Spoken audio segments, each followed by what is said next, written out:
Hi, Ned. Hi. How are you? Hopefully the lag is on your part and not mine, because that's going to suck.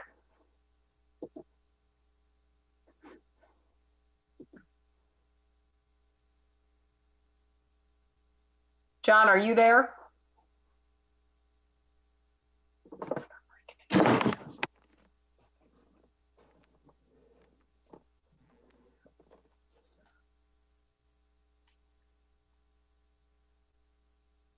Okay. Do you think there's going to be any lag time in the speaking? I'm a little worried about that.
You guys set?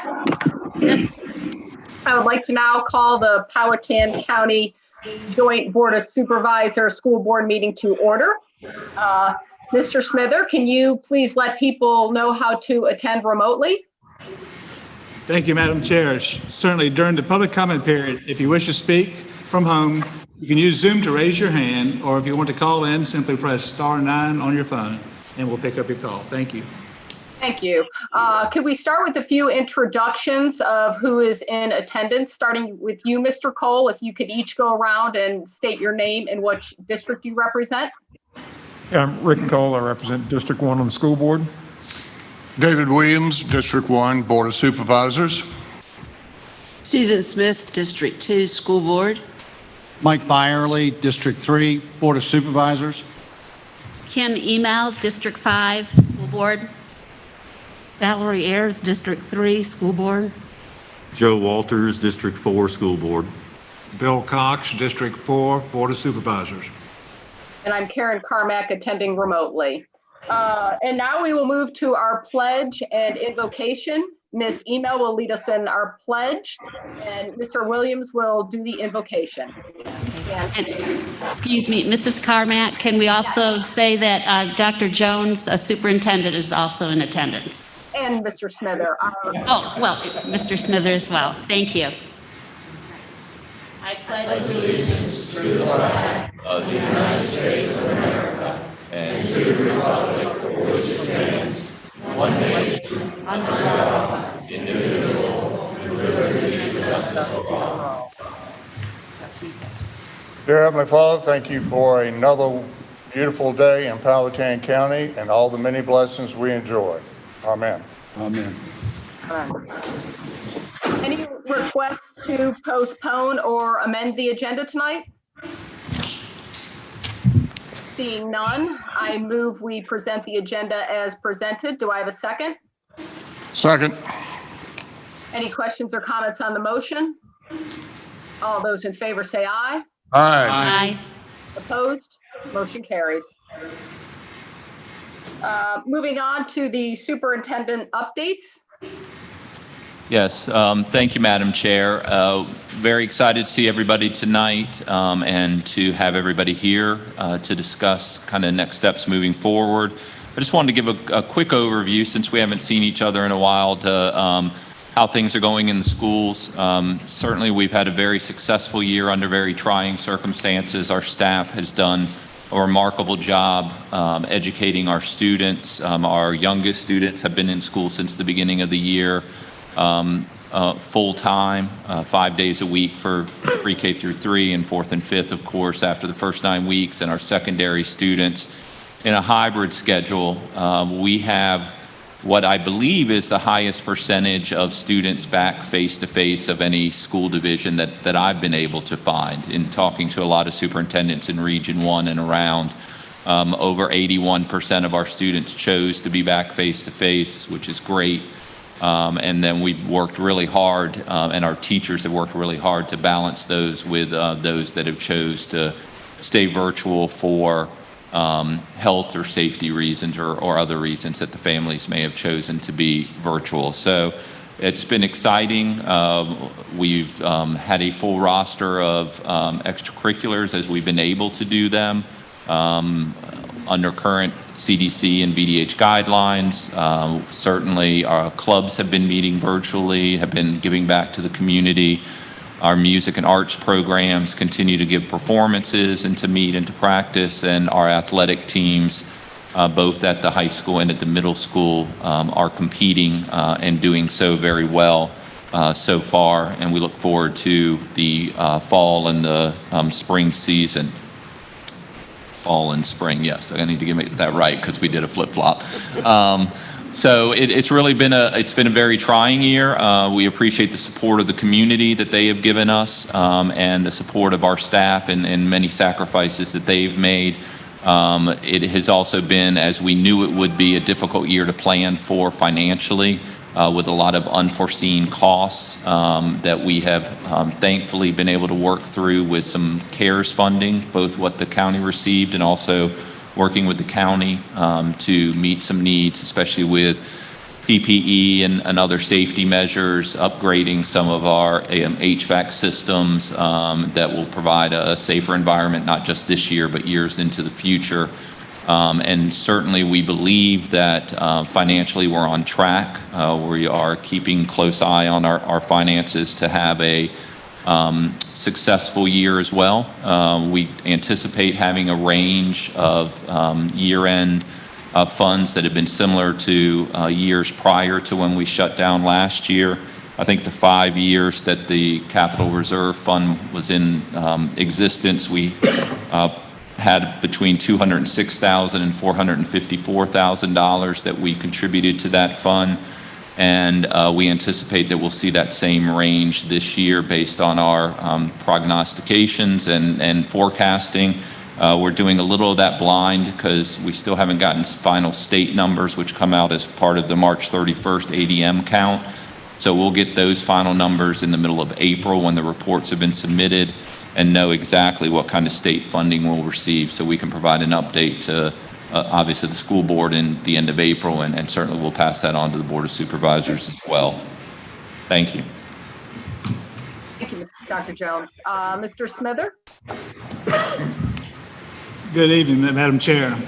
I want to share a screen with you, if you don't mind. That will be hopefully helpful.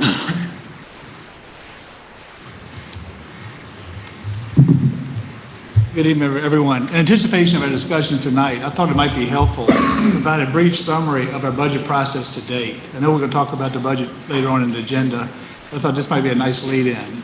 The initial budget I proposed to the Board of Supervisors estimated the school board budget to be $49,760,000. And that projection was based on historical growth rates and estimated revenue.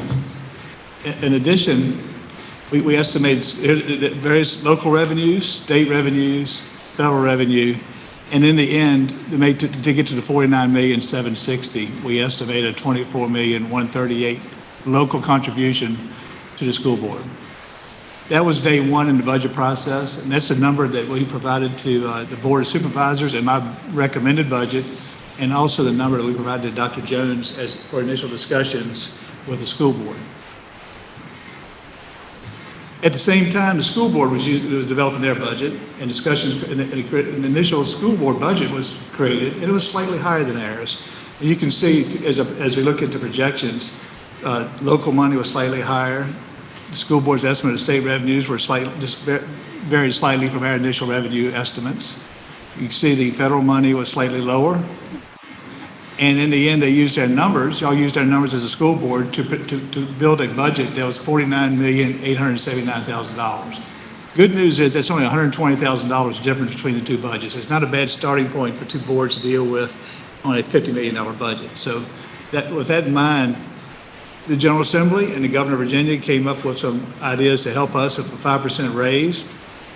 Our Board of Supervisors asked for staff to update cost numbers so they could analyze the impact of a 5% raise on the operations that we described before.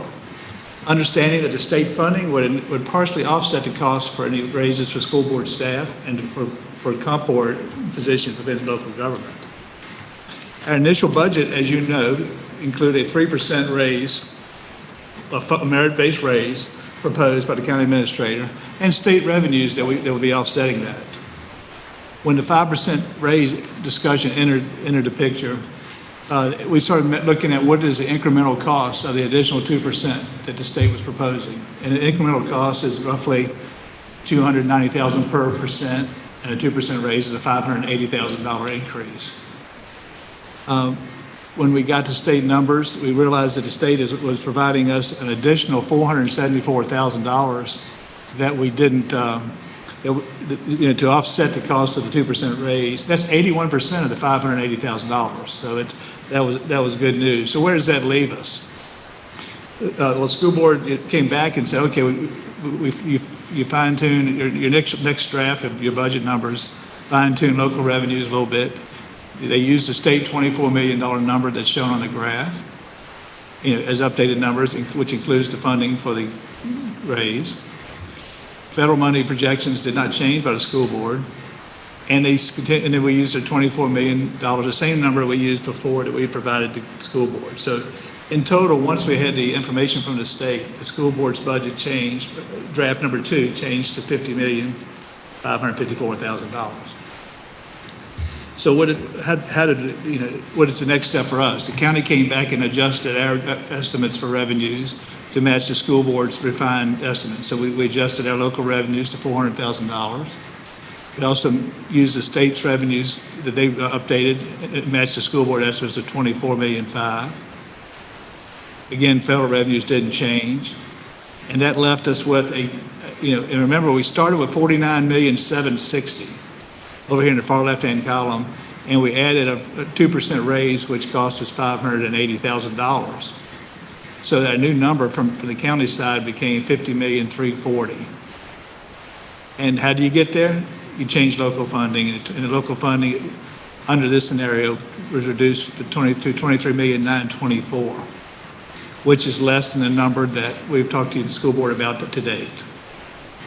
And it's $214,000 less. So we started the discussion a couple of weeks ago, $120,000 different from the school board budget. Now we've evolved to about $214,000. Again, manageable numbers to talk about, but it's a little bit different way of going about the budget process. So with that in mind, I think it'll help later on in discussions as far as, as we talk about the budget, to know where we are, starting points as far as the next week or so in our budget planning. So. Any questions about the process? And if not, Madam Chair, I can turn it back over to you for public comments. Perfect. Thank you. Thank you, Mr. Smother. We'll now have the public comment period. Anyone wishing to speak, please state your full name and address for the record. Please keep your comments to 3 minutes if you're speaking as an individual and 5 minutes if you are speaking as a group.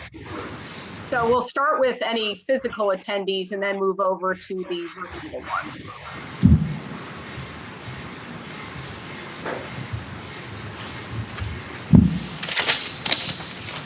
Good evening.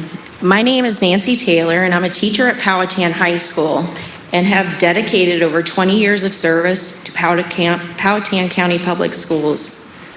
It is long overdue for the Board of Supervisors and the community to take the lead in the region and show that this community values their teachers and will pay teachers a salary that reflects the quality of service, the time given, and our efforts that give students the best educational experience.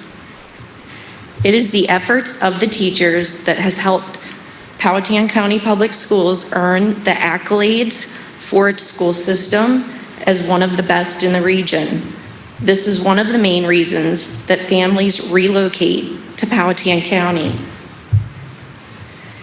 It is us, the teachers, that teach students the skills to be productive citizens.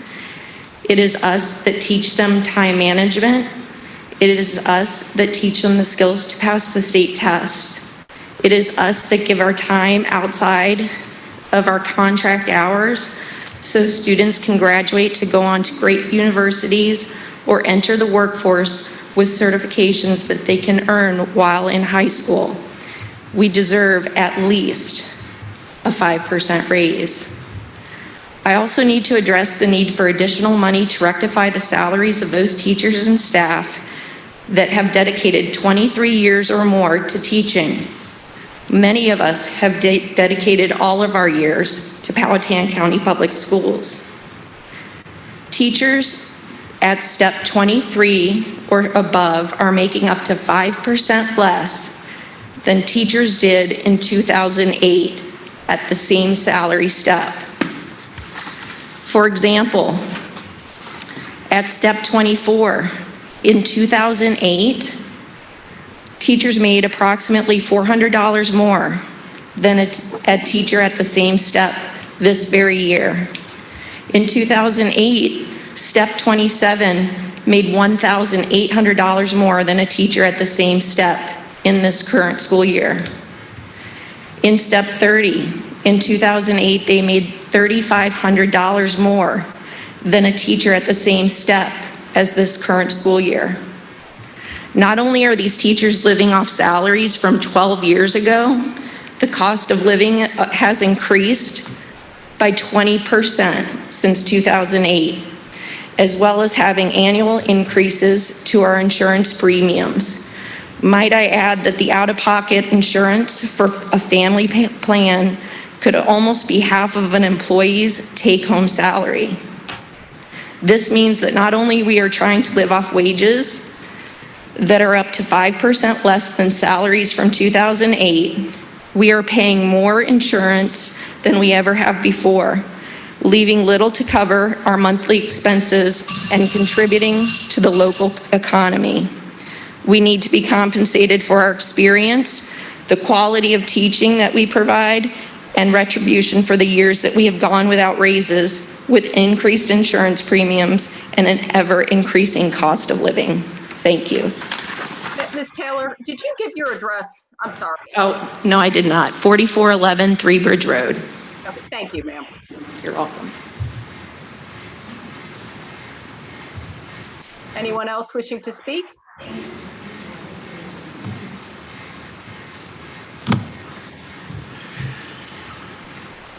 Good evening. My name is Panitha Robertson. I reside at 1310 Pine Creek Bluff Drive in District 2.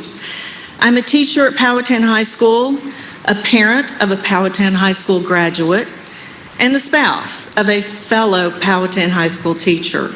I'm here speaking this evening in regards to teacher salaries in Powhatan County Public Schools. My family and I moved here in 1997. At the time, our daughter was entering first grade. In our research prior to moving, we concluded that Powhatan was a community that valued education because of the warm reception we received when we toured Powhatan Elementary, and the news that construction of a new high school campus was in the future. Fast forward to 2009, when our daughter graduated from PHS. Since then, she has pursued and achieved her dream of becoming a lawyer.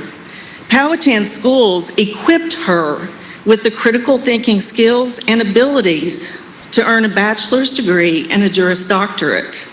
In her graduating class alone, Powhatan schools produced electricians, doctors, teachers, nurses, business owners, financial analysts, dentists, and lawyers, just to name a few.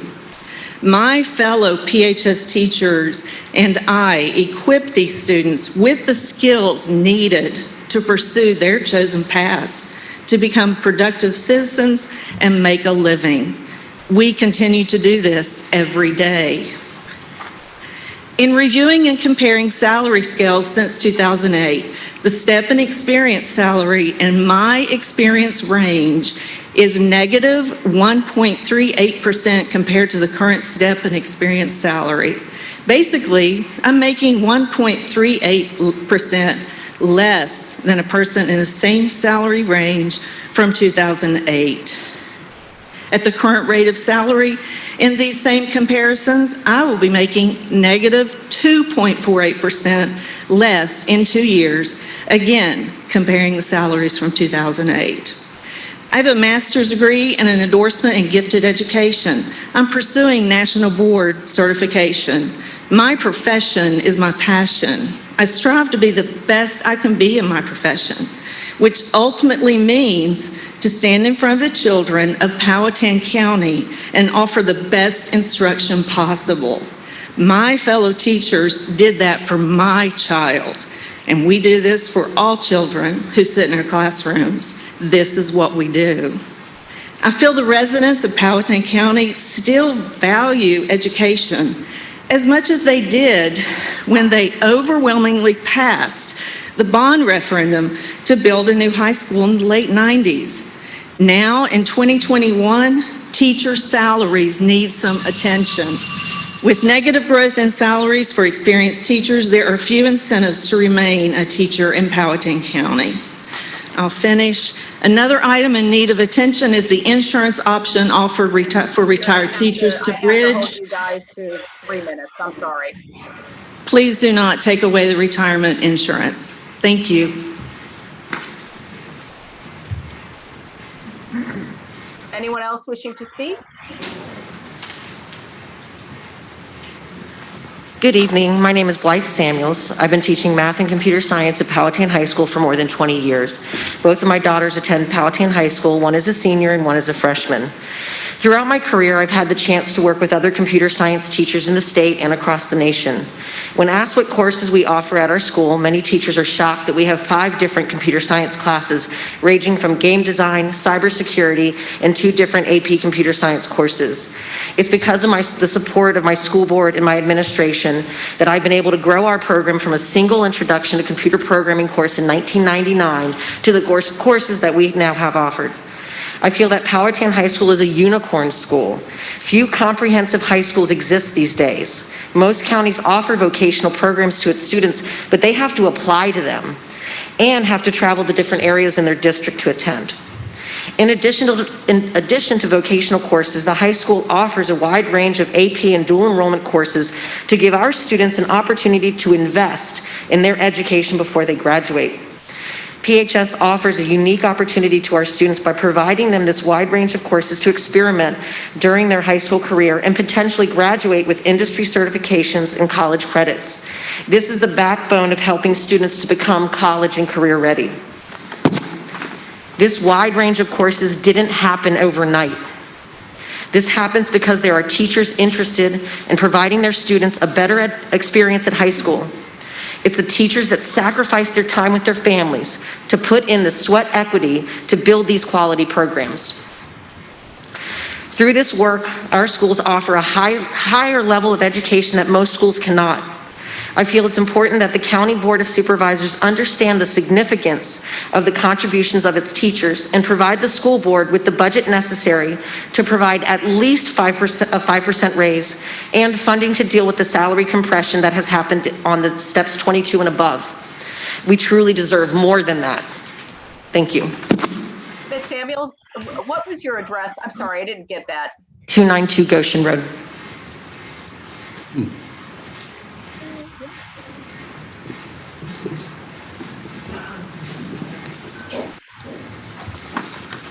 Good evening.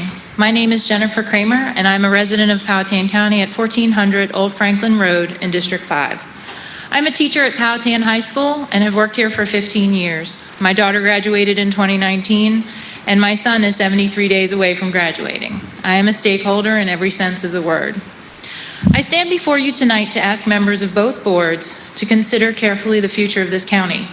As an elected official, it is incumbent upon you to think not only of decisions with immediate impact, but those with long-term consequences. I would like to share with you the long-term financial consequences that PCPS teachers have experienced since the recession of 2008.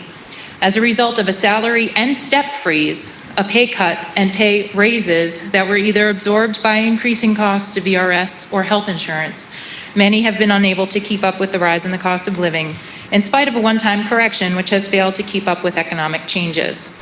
Because of an increased financial burden, many teachers work more than one job to make ends meet, giving up time with their own families so that they can continue to serve yours, mine, all of ours. That should seem strange to all of us, but it doesn't. It should seem strange that a person with a college degree who continues his or her education in order to maintain a state license, a professional educator responsible for the future citizens of our county, state, and country, does not make a realistic living wage.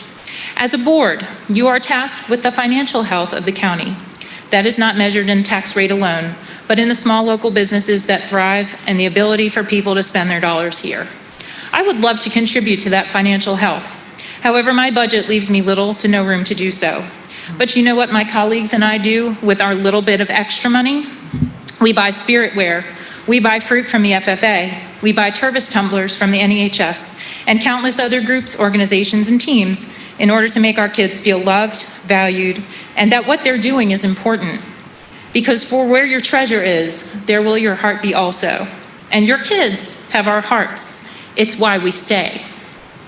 This should humble everyone who benefits from our devotion to the children of this community. This should illustrate to the boards that attracting and retaining teachers who are called to serve in this manner creates the sense of community that so many people claim to love about Powhatan. I ask you to work together and to make sure that the recommendations that you make are implemented and remain a priority so that our county continues to benefit from the community built in our schools. This note was on my door when I came in on Monday. 365 days of persevering, reimagining, problem-solving, communicating, listening, engaging, inspiring. Notice that it doesn't say 180 days, which is the days that I'm in front of my students. It says 365, because this is who we are, not just what we do. Thank you. Thank you, ma'am. Anyone else wishing to speak? Is there anyone else physically there? Not. Moving over to attendees, do we have anybody remotely raising their hand? Madam Chair, I do not see anybody remotely raising their hand. Okay, and seeing no one else physically, I will close the public comment period. Jonathan Tanaka. We do have, Madam Yeah. Chair, we do have one. Let me see. Okay, perfect. Where do you see that, Eric? Oh, I'm sorry, Oh, Mr. Tanaka. Tanaka, yes. Mr. Tanaka, you, please join us if you can. Yes, sir. Thank you. Jonathan Tanaka, 3929 South Fairway Drive. Sorry, I'm out of the soccer field right now. Can you guys hear me all right? Yeah. Yes. All right. Thank you. I'm going to appreciate all my colleagues who've spoken tonight. I just want to express to the board how much the teachers put into every student in this county. The value of that can't be measured. The quality of education that we give speaks to volumes of our school system, which is what attracts people to move here, which is what our county is built off of. And, you know, and another role that I have at the high school, as well as being a math teacher, is that I'm the head wrestling coach. And quite frankly, the season that we just went through was grueling and stressful. But we all as coaches would do it all for whatever it takes for these kids.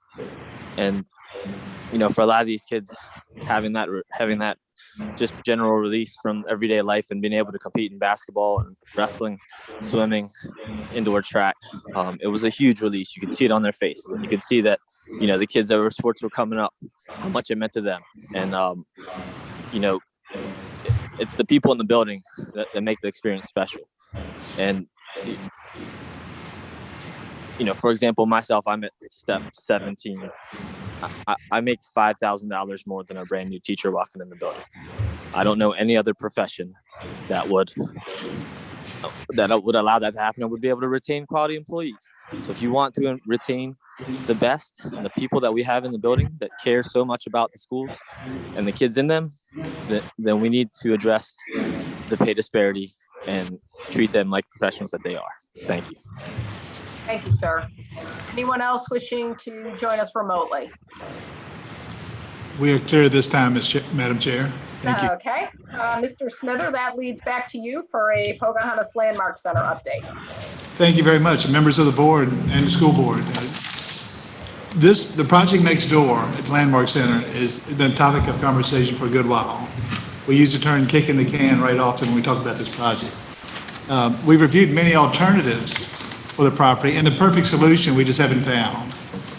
During our review, especially during our recent CIP review, the board indicated that they really weren't excited about pouring money into that project and then getting into the landlord-based business. We tried to look for what else is out there for that property other than us renovating it ourselves with our money and then becoming a landlord.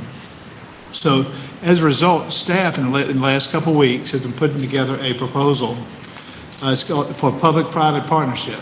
And many of you might have heard of the word PPEA. The county adopted some policies back in 2014 that allows for the public-private partnership. And basically, in this case, we would solicit private partners to go out and help us with this project, come to us with solutions. We know that we're going to get, we're looking for proposals that involve private investment, private operation, but we also know that who our neighbors are. We got a school next door, we got a school office building here. So we're looking for proposals from the private sector that will be conducive to this site and one that the best suits the Powhatan citizens. The PPA process itself is complicated, but it takes a couple months, at least probably 3 months to get done if you guys decide you like this concept. We're working already on drafting the solicitation.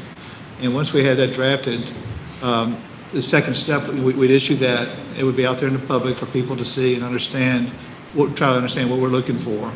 We would need to form a committee of school board representatives and county representatives that would be charged with reviewing the proposals as they come in and trying to understand the various moving parts for every idea that comes down the table, comes across the table.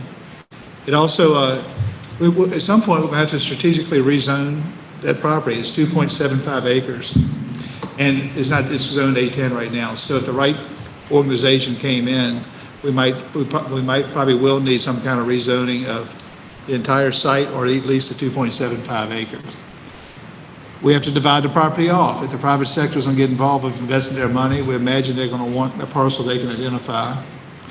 And then at the end, the committee will review the awards, conduct public hearings, and get public input on the process. And then ultimately, if we find the right partner, award a contract.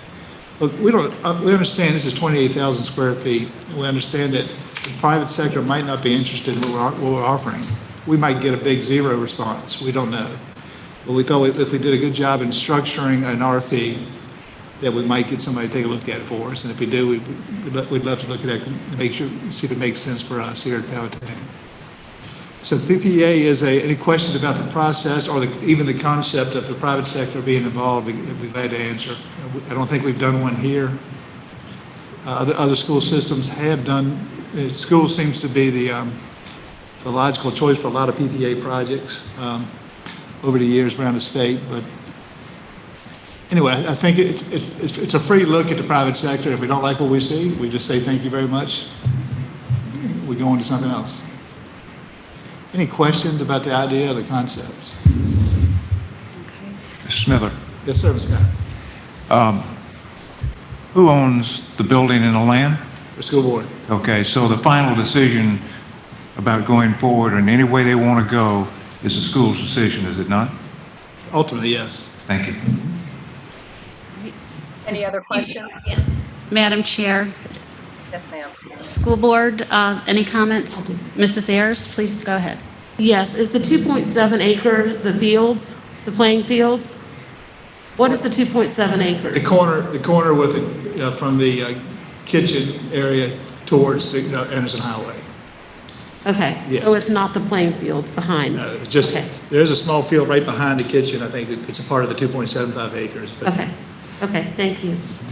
Any other School Board questions? Madam Chair, Mr. Walters? so Mr. Smither, you spoke about that this model has worked for other school systems, I assume in Virginia. Can you talk a little bit about what the sorts of organizations are that have entered into this relationship with schools in their respective areas where this is? Sure. I mean, you see projects all over the place, from new high school construction projects, all the way down to recently Henrico County did a golf course and opened it up to a public-private partnership request to find partners to run the golf course. So it's all over the place. Okay. Stafford County years ago, private sector had a piece of land that was perfect for a school. And I think they ended up putting a YMCA and a couple other private operations on one corner of the property and the high school on the other corner. So it really is whatever. Oftentimes it's involving strategic land locations. And once you have in the private sector's desire for those strategic locations and how they work best for a school, but it really is with schools in particular with site location, it ends up being an option for a lot of school systems. Okay. Any other School Board comments or questions? Madam Chair, Mr. Cole? correct me if I'm wrong, but the school board for the past 3 years has talked about the desire for the county, this property to revert back to the county. The only reason we still have it is because that has not happened.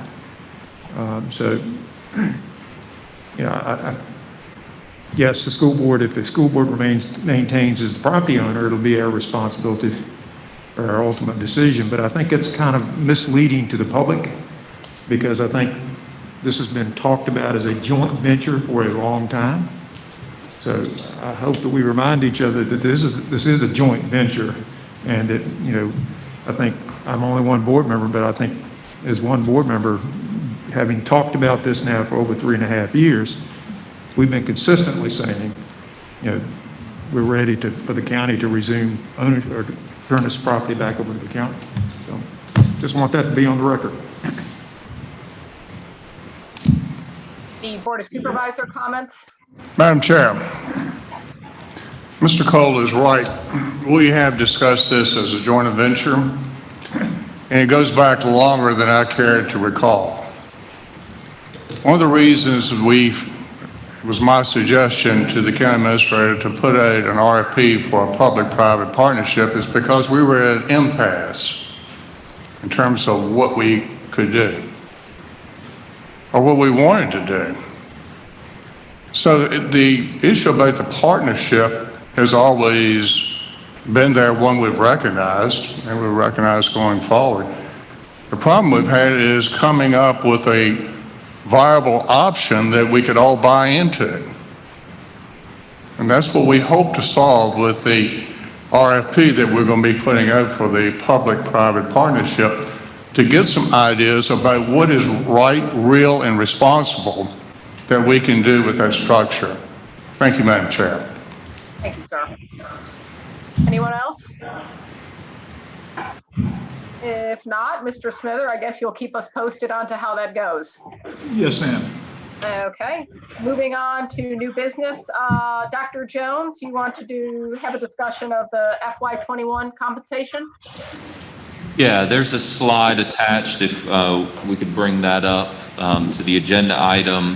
This has been previously shared with the school board, and the school board wanted to share this formally with the Board of Supervisors. I know that I've had several conversations with Mr. Smither on this topic, and I know that it has been a topic of conversation among our staff and the school board. So this was just a slide that we pulled from a presentation that kind of tried to capture those of our neighbors and divisions, and what we looked at specifically were school staff, but I know many of these divisions also gave bonuses to county staff as well.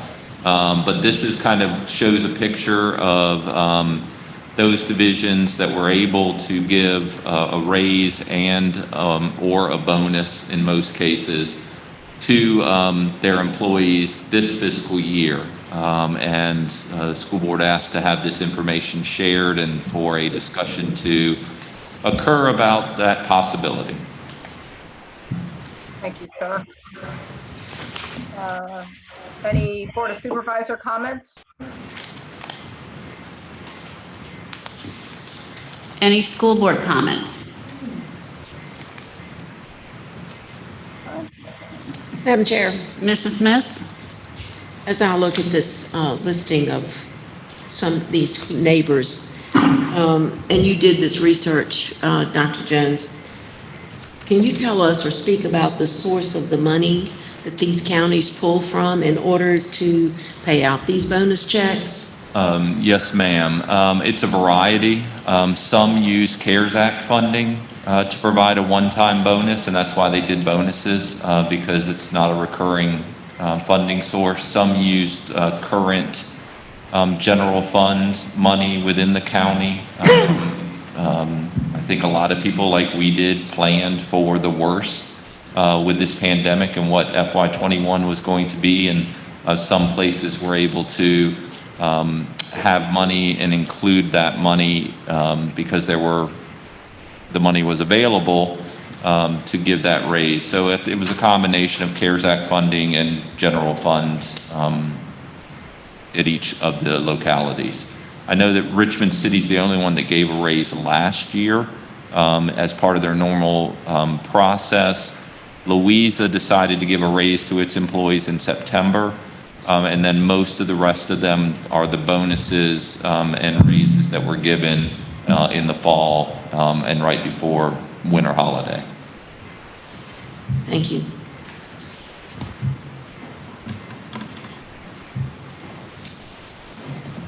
Madam Chair, Yes. sir. Mike Byerly. Dr. Jones, and I think I'm looking at the same sheet you're looking at, is it 13? Yes. 13 localities that you compared to where there were raises and bonuses? Out of those 13, do you know how many of them reduced the school budget for last year? I do not. How much did we reduce the school budget last year? 188,000? I believe that's correct, sir.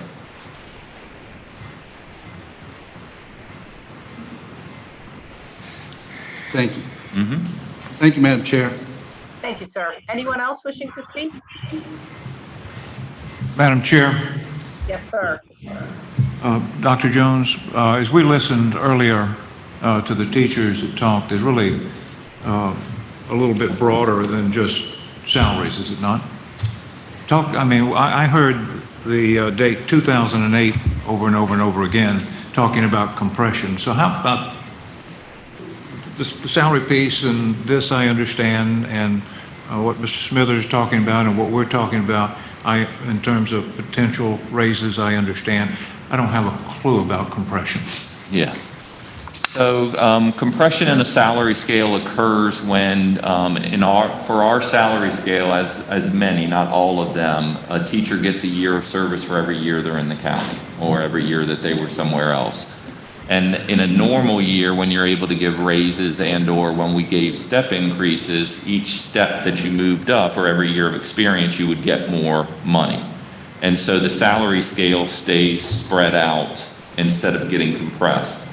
During the Great Recession, when we had a number of years that we were unable to give raises in Powhatan and most places weren't able to give raises, when you move up a step, you keep that same salary. So if that occurs for a number of consecutive years, then those steps become the same. And as they move through the salary scale, the longer they're in place, you see these bubbles of salaries that have been depressed because they haven't gotten raises or step increases for those numbers of years. And so what has happened over time since FY08 is that bubble is now at the top of our scale, and the teachers are correct that spoke. It's step 22 through the end of the scale are showing that those salaries are less than what they were in 2008 for somebody who was at that same step in 2008. I understand what compression is, okay? Oh, I'm sorry. I thought I heard you say you didn't understand. But that was interesting. So we've been watching the bubble rise in 2008? Is that what I heard? Well, I mean, for a number of years, we weren't able to do anything about it because we couldn't give any raises. Then we were trying to give raises to everybody. We did have, I think it was 2 years where we did targeted increases for employees, 2 or 3 years where we were able to direct more money to those steps. At that point, that bubble was kind of in the mid-range, and that's where we saw the biggest impact. So the school board decided to direct more money towards that middle of the scale. So that's a little better now, but we weren't able to do enough to get rid of the compression completely. If we're able to fund a raise of somewhere between a 3 to 5% range, that doesn't do anything for compression, does it? No. So what's the answer for compression? So the answer to compression is what we're proposing is that we do 5% for all employees, and then we have a targeted increase at those steps where we're seeing the compression in just the teacher salary scale. Yeah. Thank you. Yep. Dr. Jones? Yes, ma'am. Quick question. What percentage of your employees have compression issues? I think it's 36 teachers that would be impacted at that top of the scale. Okay. Okay, thank you. I have to double check that number though. I'll get back to you.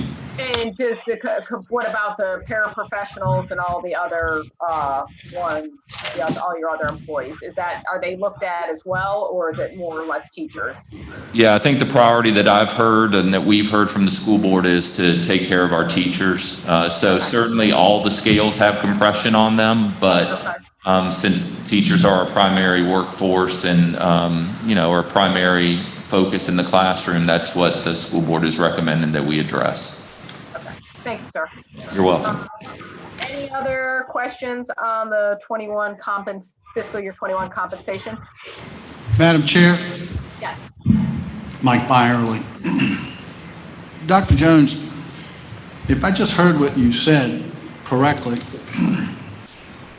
first, before I get into that, let me state that from my perspective, and I don't speak for anybody else on the board, but these teachers that I've watched tonight and the ones that I've seen at the last meeting come up, of which some were duplicated tonight, but thank you for coming back.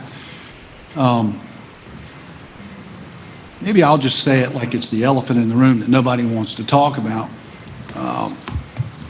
To me,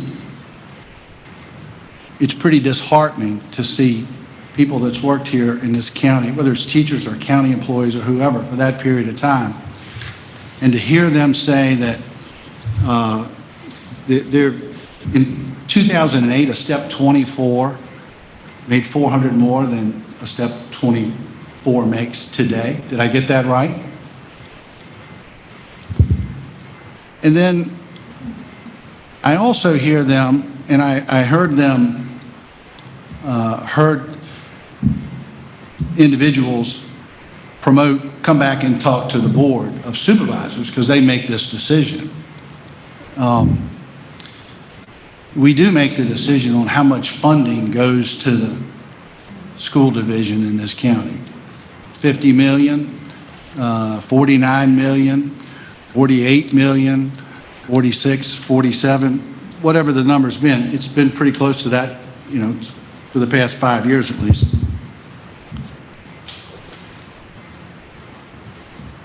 The 5%, and I'm reflecting back on what I heard you say at the meeting the other night. You can pay everybody in the school system 5%, or you can average 5%. Is that right? In order to receive the state incentive, yes, we can pay a 5% to our employees to draw down that money from the state, or an average of 5% to our employees. When you average the 5%, then some employees are not going to get the 5%, correct? If you're not talking about giving it across the board, Right. would There's work going to be like some that. that's not going to get it. Yes. And then that puts you in the position of now you got to pick winners and losers. That nobody, in my short time of being in this elected position, likes to do. But when the wrestling coach is on here and I listen to him, there's a winner and a loser. When the football team's on the field on Friday night, there's a winner and a loser. I'm thinking, in my opinion, these teachers, I don't think there's any doubt, they put their heart out for the children of this county for years, prior to your arriving here. When I hear, and I've heard this last year because I was at the meeting last year when we were talking to this, and there was another teacher, a couple of them that come up, and I talked to them afterwards. And I mean, I've been here long enough. My kids went through this school. I went through this school system. And it's a very good school system that we are very proud of. I am. We can always do better, and I agree with that. But when you come down to this group, and if we go somewhere between 3 and, let's just say we do the 5%, what I just heard was, if we did the 5%, at that point, you would target the compression pay, which would be step 24 and above, in addition to the target, right? In addition to the 5%. That's what we're recommending in our budget currently, yes, sir. So if the county, and with the state's assistance, puts up the 5%, then all these teachers and everybody in the school system gets a 5% raise, right? And then you're going to target this group that's step 24 up to address their compression pay. That's correct. Here's my question. You've been here since 2013. This started in 2008. Why has it not been addressed yet? Well, as I said earlier, the school board has made a decision to address compression on at least 2 different occasions, if not 3, when there were funds available to do that. And a decision was made to give raises to all employees because all employees are valued. And when there was an opportunity to give targeted increases to certain class of employees, and in the past, it's not just been teachers, it's been secretaries, it's been instructional assistants, it's been bus drivers, then the school board made that decision to do that. So since 2008, which a lot of that's prior to your time here, we've addressed it. Let's go to since 2013. I think that's when you came to the school system. In that period of time, we've had it twice that we've addressed compression pay, and compression pay was a lot more significant throughout the school division than it is now. Is that what you're saying? Yes, sir. So now we're down to just this handful of teachers, 30 some of them, that are in this category of. I wouldn't say that. I would say that's where the greatest need is at that level for our teachers. As I said earlier to Mrs. Carmack's question, there's compression in all of our salary scales to some degree. But the area where the school board has directed us to look at is those teachers at that range that you've heard from tonight.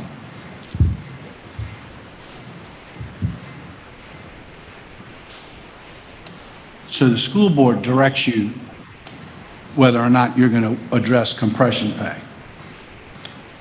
right? The school board approves the budget, yes, sir.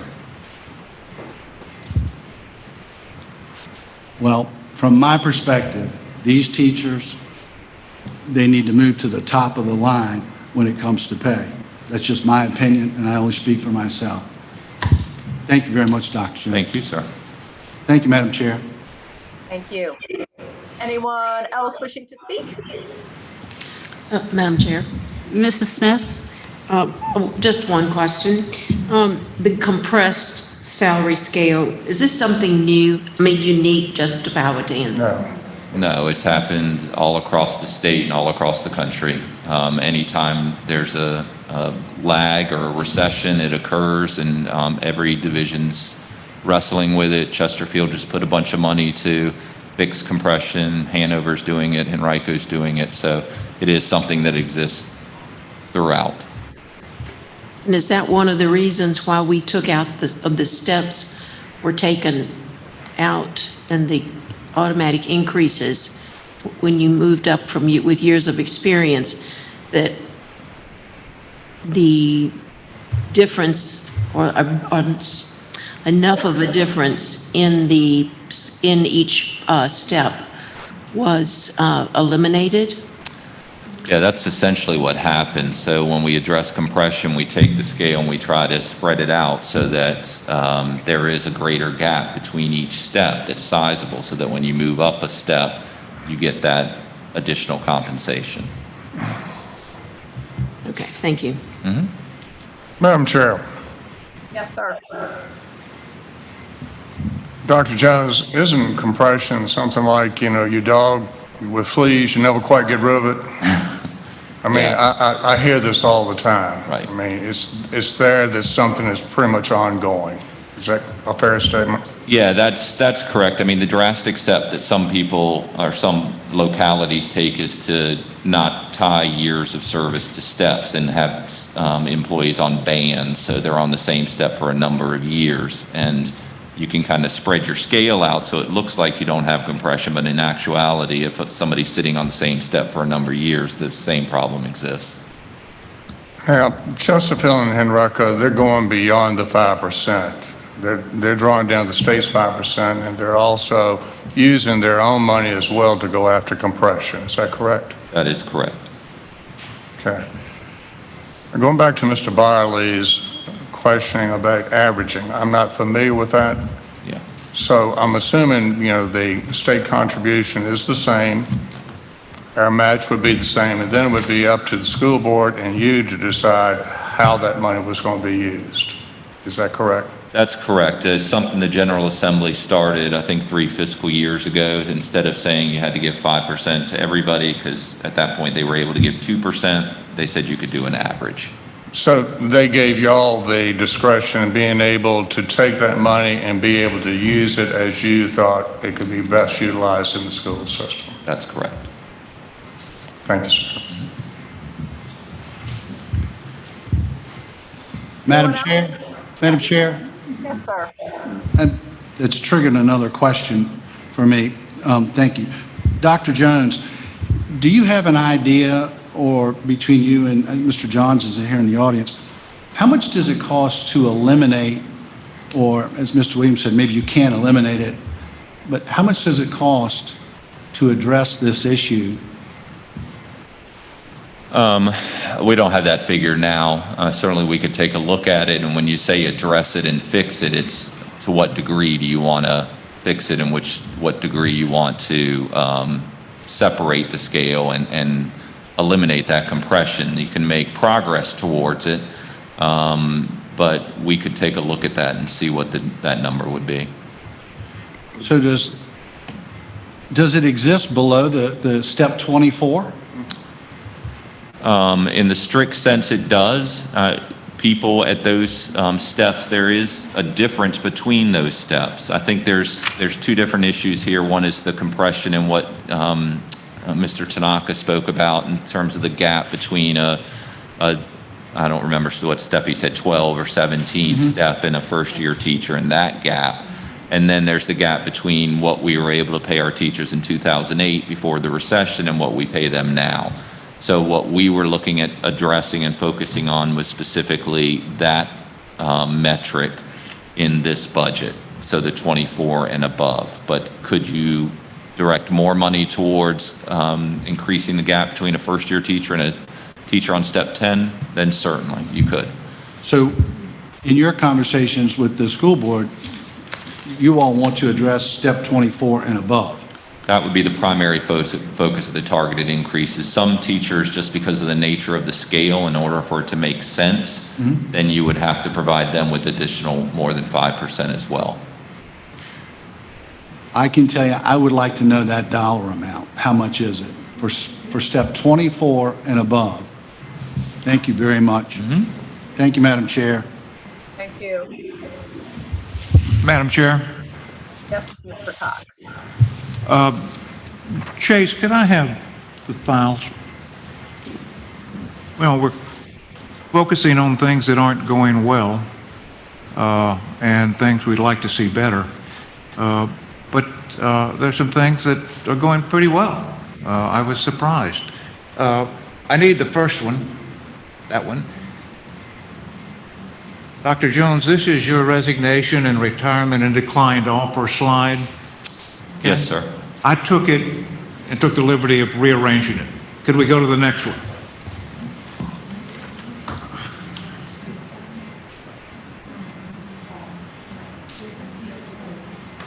So I took the resignations and retirements in the total lost people, 31, 23, and 15 as you go across. And I took the classroom teachers. I don't know whether these people that were lost were all classroom teachers or not, but that was the smallest number, okay, that I could take. And so the retention goes anywhere from 90.4 to 95, almost 95 and a half, which I would tell you is pretty doggone good. And so there's some other things beyond salary and compression and that are going on very well in the school system. That's what that tells me. I looked at the declined offers, and you had the number that were declined and the percentage that they represented. So in 18-19, 4 people declined, but 27 people accepted. In 19 and 2020, 2 people declined and 20 people accepted. And so it goes. And so it looks to me like, for whatever reasons, we are competing pretty well in the marketplace. And I don't expect that you're going to get an acceptance ratio much better than 90%. So this speaks to me to the school system as a whole and how it's operating, and it's obviously pretty it may have a ward or two on the salary side, but it's also very attractive to some of the people, so the people that are here and who are talking to you about coming here. So I didn't want to leave this discussion without talking about this, and this has real value. So thank you. Thank you, sir.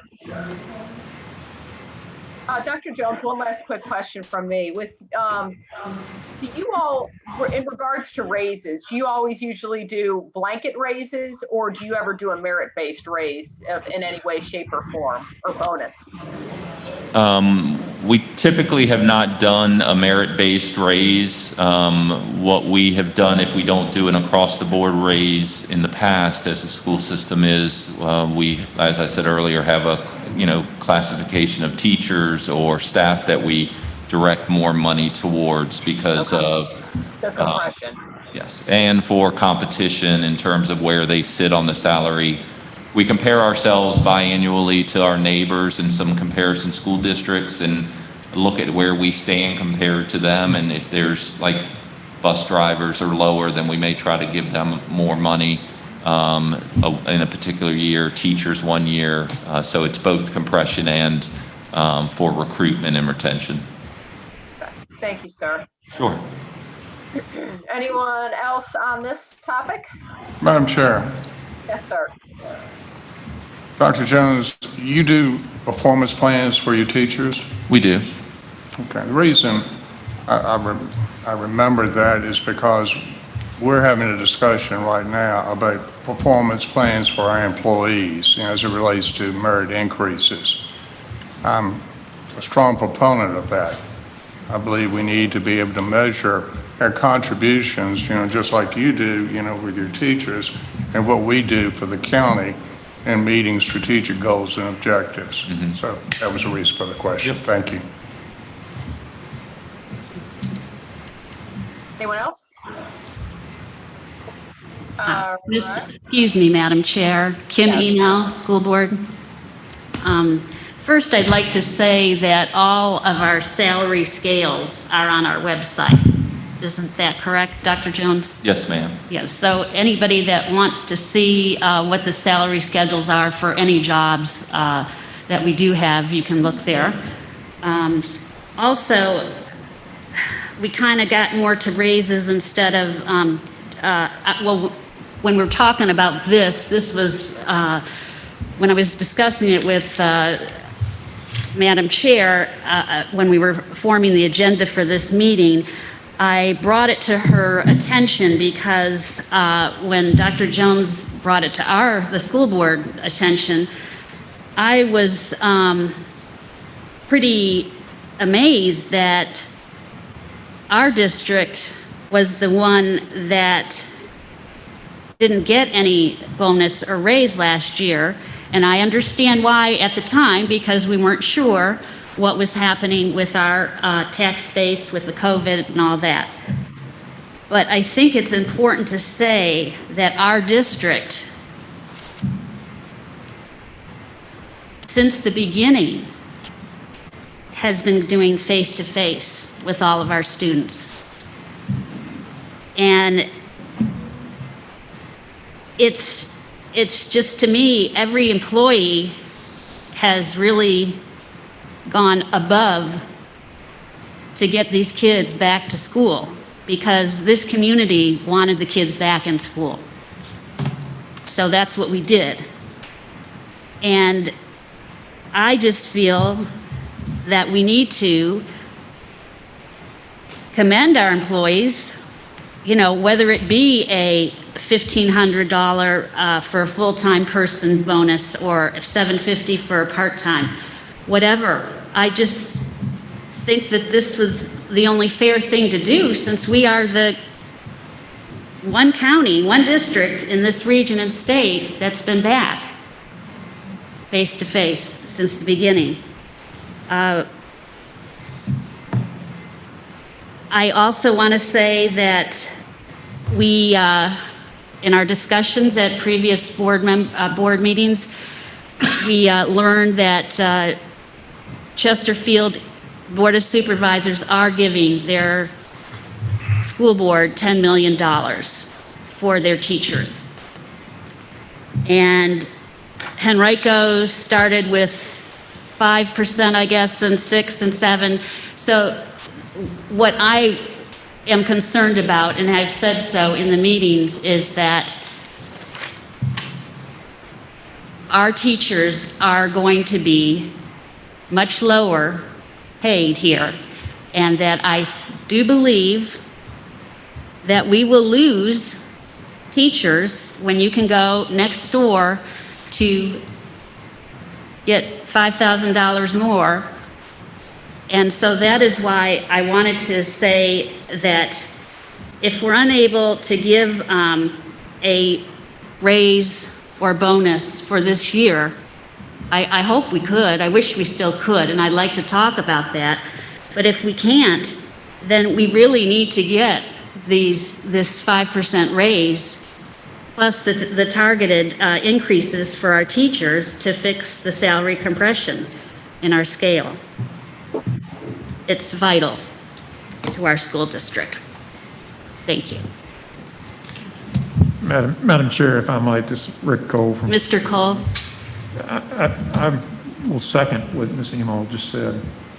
You know, like Dr. Jones said, we're trying to create a fair and equitable salary scale within Powhatan County between beginning teachers, middle-level teachers, and senior teachers. And we're also trying to compete with our neighbors near and far. You know, we have tried very hard to address compression when we had what we thought were adequate funds to do that. But there have been years, and Mr. Byerly, we can get you the increases over the last, since 2013. Certainly, we probably can go back to 2008 and see what our average salary increases have been year in and year out. When I've got 2014, we got 2%. 2016, we got 1.5%. It's hard to tell a teacher that when you only have 1.5% to work with, that you're going to give somebody else 2.5%, you're going to get 5.5%, especially when insurance has gone up the way it has over the past several years. Some of those teachers would be taking home less money than they were when they started. So the board has been very conscious of this, and it's been something we've worked very, very hard to try to address. But when you have limited dollars and you are trying very hard, you know, it's not like we're not afraid of winners and losers, but we're afraid of devastating people. And that's part of the issue that we've had to face. You know, it looks like this year with the state increase and what the county originally proposed to give us, that we would have enough to do what Ms. Emo just said we could do. And that's give a 5% raise, plus have enough to take care of the compression on the upper end. I'm disappointed that the county share has been reduced in tonight's presentation. We didn't hear about that until we walked, basically until late this afternoon. You know, we were working off some figures that we thought were going to be pretty solid. They're always a subject to change, we know that. But, you know, we were excited, and I think our teachers were very excited when they saw that the state had increased their share, because we thought, hey, we can actually do something this year that we've not been able to do in years past. So, yes, it is the school board's decision on salaries. But ultimately, the dollars we have to work with is a county decision. And we respect that, and we want to work with you. But I do implore you, this year when we have the opportunity, take advantage of that opportunity and fund us the amount that will enable us to do what we've asked to do in our original budget proposal. I also want to remind you, you know, in the final end last year, we did have our budget reduced, our final budget proposal reduced by $188,000. But that was not our initial budget proposal. Our initial budget proposal was much, much higher than that. And each time the supervisors came back to us and said, we need a cut, we cut. And so let's do the right thing this time. We have an opportunity to do it. And I hope that we can come together and do that. Thank you. Could we, Madam Chair, could we just recap here? I just want to make sure, I believe Mr. Byerly asked for, if you could repeat what it was you asked for so we can make sure that we can get that for you. The amount that you're going to come up with for compression pay from step 24 up. Okay, and now are we sure it's not 22 or 23? I know some of the teachers all used a few different numbers, so. It would, I mean, the focus was on those steps that are below 2008 levels, but there will be other steps that will be adjusted above the 5%. We can get you that number tomorrow. Yes. I'm sorry, go ahead. If you get 5%, which is county and state participation, which is usually what happens. You said, Dr. Jones, that you all, by virtue of the board, had instructed you to work towards taking care of the step from 24 up. That's what I want to know is how much are you bringing out? How much are we going to put towards the compression? You got it. We'll get that to you tomorrow. I'm not asking for you to come to this board of supervisors and say it's $2 million, we want that. Yep. Okay? I'm not asking that at all. Okay? We can do that. You know me well enough. Well, then that's why I wanted to have it clarified, so thank you. Dr. Jones and I think we're very clear on it. Okay, you're good, Dr. Jones? Yes, ma'am, I'm good. Okay, thank you. Well, I think we'll have another opportunity to tackle this probably in item C. Right.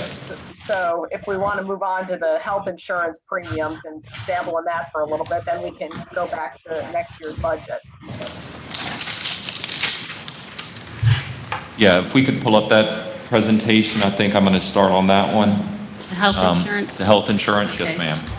So I know that this has been a topic of conversation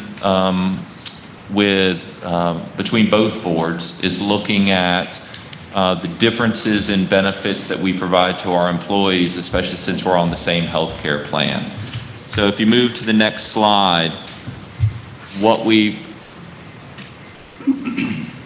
yep, that one.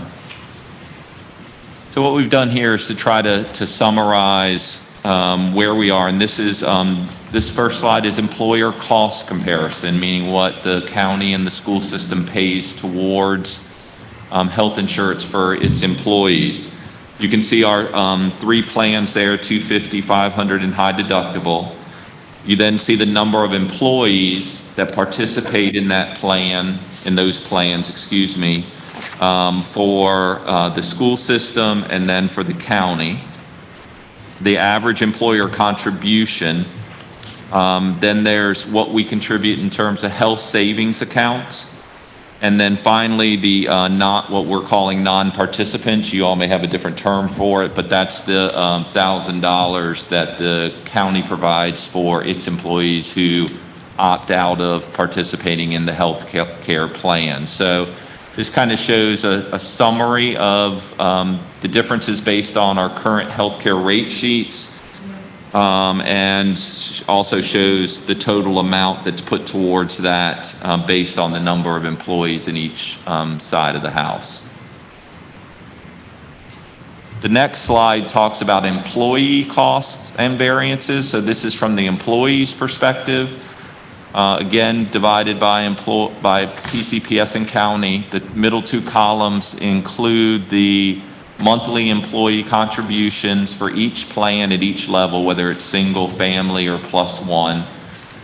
It then has the annual variance on the far side. So that's the difference that a county employee versus a school system employee would pay to be in this plan. And for the monthly difference, and then finally it's computed annually there. And you can see there's some significant differences. The school board has been aware of this, and I know the county has been for a number of years. We've tried to address this, and again, this is just putting the information out there as a clean look about differences between benefits. So the question was asked by the school board on the next slide, what would it cost to have the same contribution levels for the employer so that our employees would pay the same? The difference is $336,000, $336,240 cost to PCPS for PCPS employees to pay the same monthly health insurance rate as the county employees.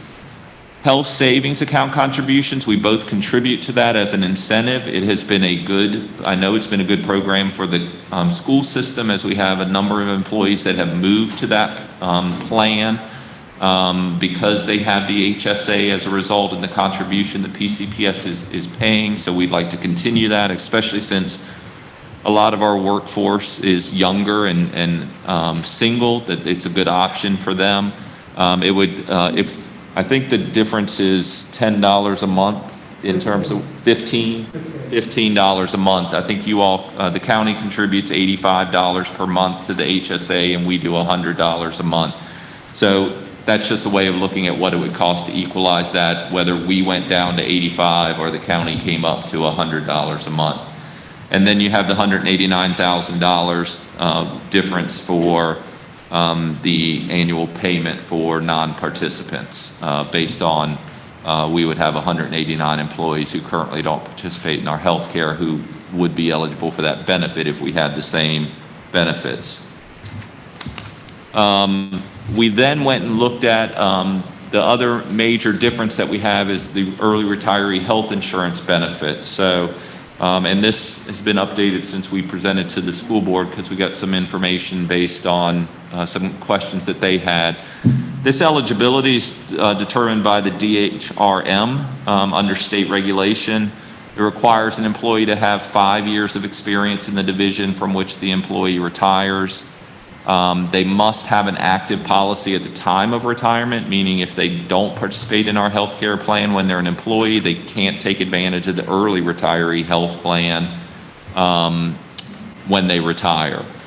They also must elect this benefit at the time of retirement and can't retroactively be added. So once that open enrollment period is done at your retirement, you can't come in 3 years later and say you want to take advantage of this benefit. Employees may change their plan and plan type. So they may be on family, and if their children age out of that, then they can move to a single or a +1, but they can't come into this benefit once they have retired. So the other question that was asked is what's the impact of this benefit? We do have current retirees under the age of 65 that have already computed this benefit into their financial planning for retirement. We have 44 employees that are, or retirees that are currently participating in this plan, and they've already made up their mind about retiring, and this is a benefit that they've factored into their retirement planning. This benefit has been shared as a component of retirement planning to those that are close to retirement. We're very careful to say that a benefit happens from year to year, but it is something that some of our employees that are close to retirement have been looking at as an option and factoring into their decision on when they would retire. Typically, retirees are replaced by a less experienced employee, and we've got a slide coming up to show what those savings were in 2020. And again, there's no cost to PCPS once a retiree reaches age 65. They're no longer able to participate. So this kind of gives you, this next slide gives you an idea of what it costs to run this benefit, the early retiree health care benefit. You can see the number of participants, as I mentioned earlier, is 44. We've broken it out by which plan they participate in. So you can see most of them, 37 are in as single employees. Then you have the retiree monthly contribution and the PCPS monthly contribution. We've added percentages to these slides as the school board requested so that they could see what the percentage contributions are. And then the cost, the annual cost. So for this currently, and I'll emphasize that employees are on this till they're 65, so this changes In fact, we have an employee that's rolling off next month, so in next month it'll be 43 employees. But right now it's $327,528 to fund this benefit for our retirees. The next slide is the one that I referenced earlier, which took, these are the employees that retired in July 1st of 2020. We had 8 that retired, and we had 6 that chose to participate in this group health policy. So we have their classification. All of them were teachers except for one instructional assistant, the age at which they retired, what we were paying them and their salary and benefits.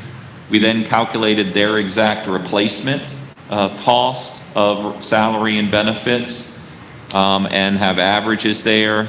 We have the annual replacement savings for each one of those employees.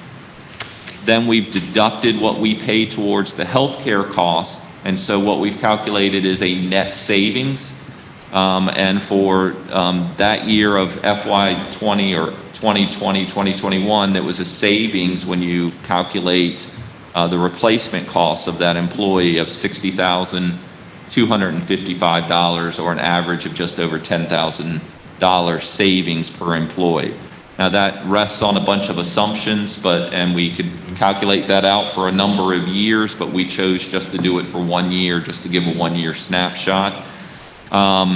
We've also included at the bottom of that slide, that was a question that was asked by the school board. We have 44 participants as of January. We actually may have had somebody roll off already. I'm not real sure. 10 of those participants are aged 51 to 60. 34 participants are from 61 to 64, and 7 of those will be rolling off this calendar year. So we then took a look at the retiree healthcare benefits and what other school divisions provide. Most other divisions allow their retirees to remain on their group policy. They just don't make contributions towards that policy. The employee, or the retiree, I keep saying employee, the retiree picks up the entire cost. There is no division in Central Virginia that offers the level of benefit as we do. On average, our retirees pay 43.17% of the premium for the KA 500 plan, which is the most popular plan. Chesterfield does provide this benefit. They provide it based on age and years in service. It's pretty complicated, but we were able to get from them that on average their retirees pay 75.19% of the premium. Hanover's payment, same way, is 85.45% that the retirees pay. Henrico only provides their health care credit supplement that's part of VRS. And Richmond City, on average, their retirees pay 84.8% of the premium. So that's a comparison with other school divisions. And then finally, the school board asked us, and this was just presented to them, I believe, at our last meeting, to come up with what are some possible changes. One would be to adjust the early retirement benefit eligibility and rules. You could add there's lots of different options with that. You could say you have to be in Powhatan 10 years or 20 years or something like that. You could add a maximum number of years benefit. You can include a cap on the benefit amount. We could develop a policy that includes guidelines for eligibility. Could grandfather in current PCPS retiree participants. As I know, the county did a few years ago when they changed their retiree health care plan. We could look at providing a year or two for new enrollees to the program as an incentive for early retirement, which businesses do all the time, and take a look at that. And then, of course, we could always change the share that PCPS contributes to the benefit. And it would be our hope that any savings through changes to this plan could be redirected to equalize health care rates for our current employees. And that's all that I have, Madam Chair. Thank you, sir. Open it up for discussion. Madam Chair. Yes, sir. Dr. Jones, can we go back to page 25? I don't have. Oh, I'm packet. sorry, this is the one where you did the example illustrating the savings. Okay, yep.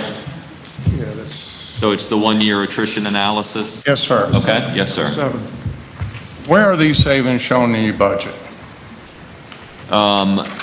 Their attrition dollars that we have within our personnel line item, that is part of our, just our employee benefits line item.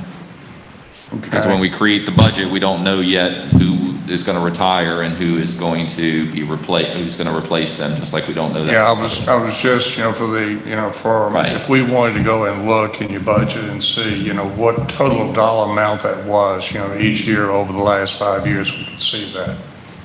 Yeah, we don't separate it out because it's really we're doing the budget ahead of time, trying to predict what our personnel costs are going to be. Okay, so today you've got 44 people in the program, retirees. Right. And you've got people that are on the cusp of coming into retirement that are already planning to have this as a benefit. And we know that our benefits, what we contribute, is exponentially more than what I call the big four down at Planned RVA, Right. Hanover, Richmond, Chesterfield, and Henrico. They're not paying what we're paying, and in comparison, I really can't compete with the big four. That's not going to happen. Both you and my county administrator from Henrico, which I've said often is probably, if not the best county in the region, the state, maybe one of the best in the country. And if you look at what they're doing with their budget, what Mr. Patoka's, your former boss, and your former boss is doing, there's no way I can do it in Powhatan County. I think he's going up, with his increases, for the salaries and compression, was it in one-time pay increases up to 18%, isn't it? 18%, yep. So that's to illustrate my point. There's no way I can compete with, Mr. Casey over in Chesterfield County and what he's doing, because they're devoting a heck of a lot more money than we would be able to come up with. So let me go back to this program. When did it start that we were going to pick up retirees and start paying for them? Anybody got the history on this? Goes back beyond any of our recollection, our collective recollection. Some place in the Old Testament? Right. Okay. Because here's my concern. We've got a growing health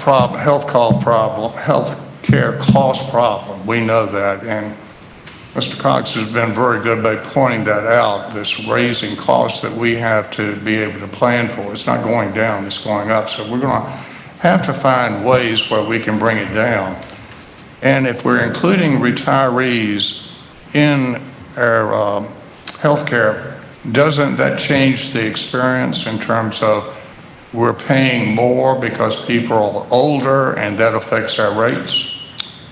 I'm going to be careful about agreeing with that because of age, but yes, certainly they're part of our pool that affects our rates. Well, I know as an old person, I can say that, Right. Not quite there yet, I hope.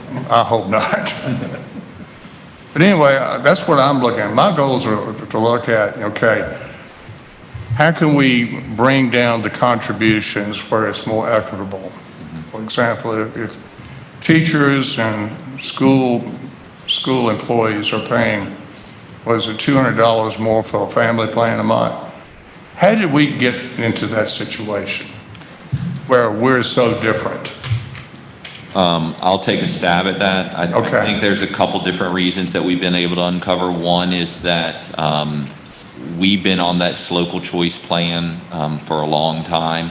The county just joined it, I believe, 8 years ago, 10 years ago, something like that. And I think from the plan that the county came from when they joined us on local choice, they had already had some established rates that may have been higher than what we are. So I think that could be one reason. The other reason is, there's a lot, the size of the workforce and the ability to fund that, I think is a factor in terms of how much of the increase on a year to year we can take. And then I think also the school board has, at least since I've been here, philosophically been hesitant to give a lot of money towards equalizing those rates. We've attempted to do that 2 or 3 times, but the philosophy has been if only 68% of our employees participate in healthcare, then if we have money that's available to give to, in terms of compensation, we want to give it to all of our employees or as many of employees as we can. So it hasn't been directed solely at healthcare rates, picking up healthcare costs. So only 68 of your employees are utilizing the healthcare? 68% of our employees. So if we put money towards... I understand. Yeah. Yeah, I understand what you're saying. So I don't think we're going to get this solved tonight. I didn't have that expectation in talking with my county administrator. But this needs to be addressed. We need to, have options brought forward to us with dollar amounts and, addressing the issue, simply as, do we want to have people that are retirees in the program? And if we want to phase it out, at what point do you do that? And, this equitable, where you've got people in the queue that are looking to retire, maybe this year or next year, whatever. But I want to see all options on the table, with a dollar amount as to how we can address this. And again, I'm very concerned about the $200 discrepancy, because that's a lot of money to have to come out of your paycheck for health insurance, particularly when you compare it to the county. So how do we get there is going to be the question. And that's going to be the question I'm going to be posing to my county administrator, to work with you guys to come up with that answer. But I'm going to have certain goals that I'll want to see coming out of this. And one of the goals that I'm going to have is looking at the issue of insuring retirees. And if it is something that we're going to do, then it should be similar to, to something that the other localities that you've already mentioned are doing. We shouldn't be out there having this kind of discrepancy in terms of what we're covering.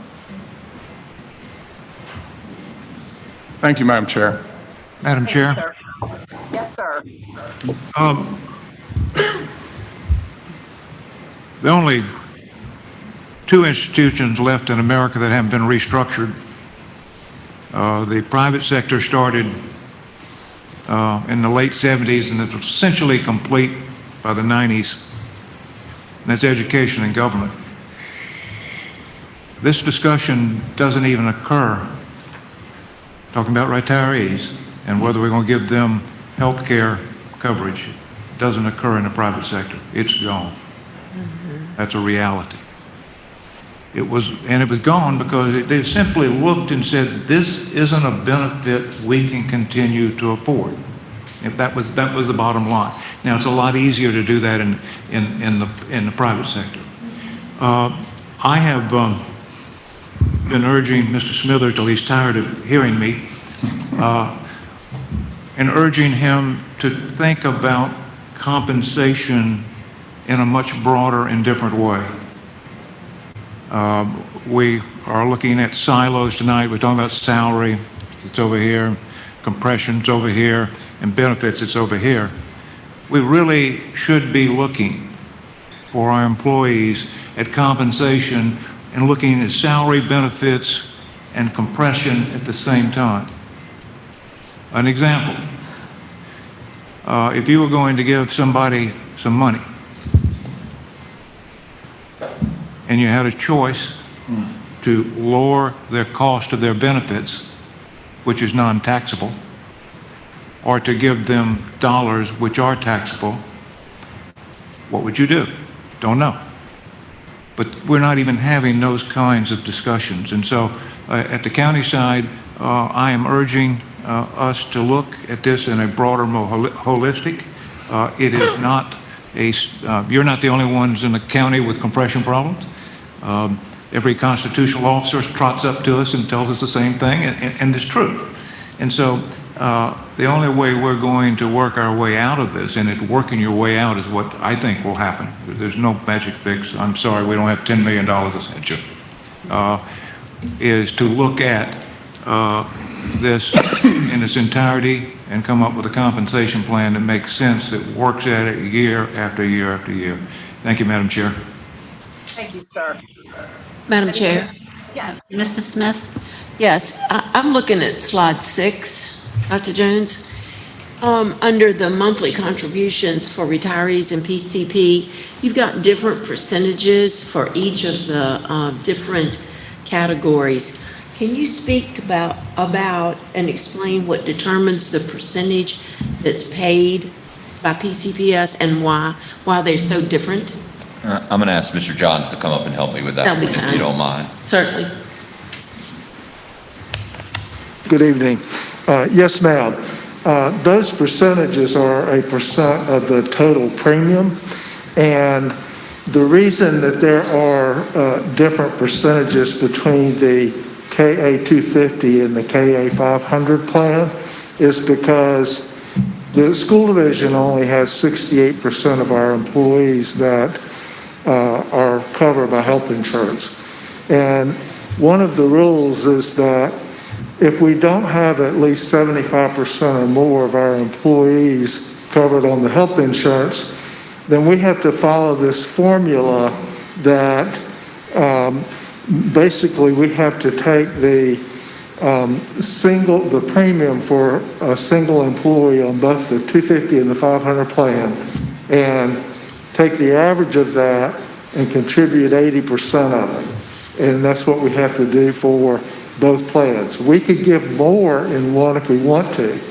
And we have, and we did last year, focus more on the KA 500 plan because that's where we're wanting employees to be in the 500 or the high deductible plan.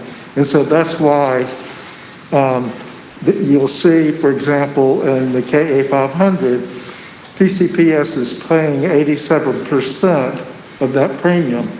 But in the 250, they're only paying 74%. And so it's driven by formula and also driven by focus of the board. So what would help to remedy this? More people taking the insurance? Well, if we get above 75%, we don't have to meet that formula requirement. But one of the topics of discussion is for the school board and county employees to be paying about the same. And if we do that, then we're going to have to increase those percentages that the school board's paying.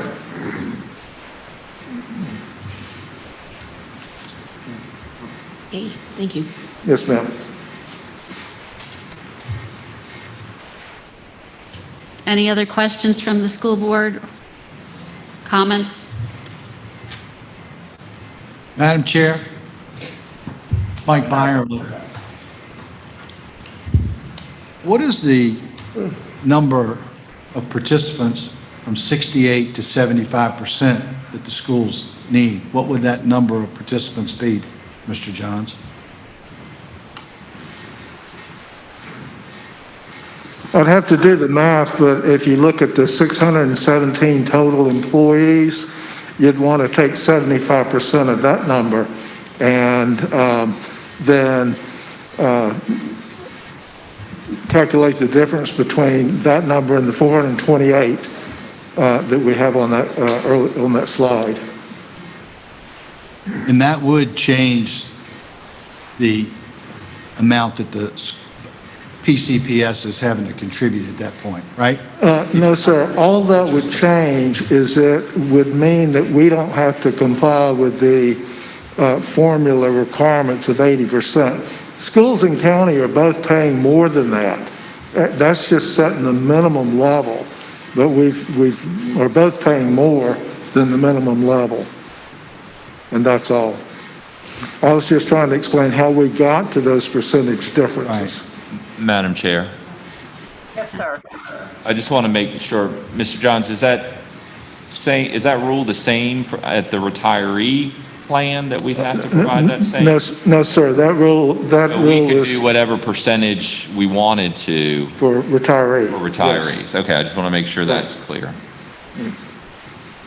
So this is, to answer your question, Ms. Smith, this is what we choose to do because it's modeled after what we do with our employees, that same model, but we do not have to do that for retirees, for the retiree plan. Thank you. And if I may add, we pay less of the premium for a retiree than we do an active employee. It is a lower amount.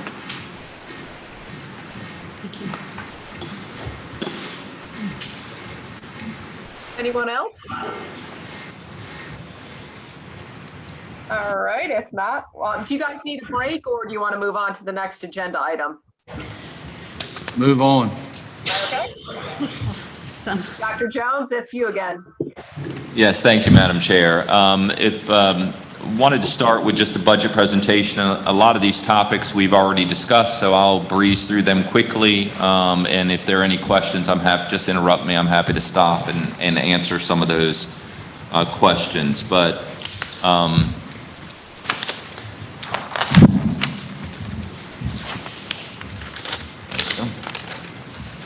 so this is a budget presentation that we prepared to share with both boards.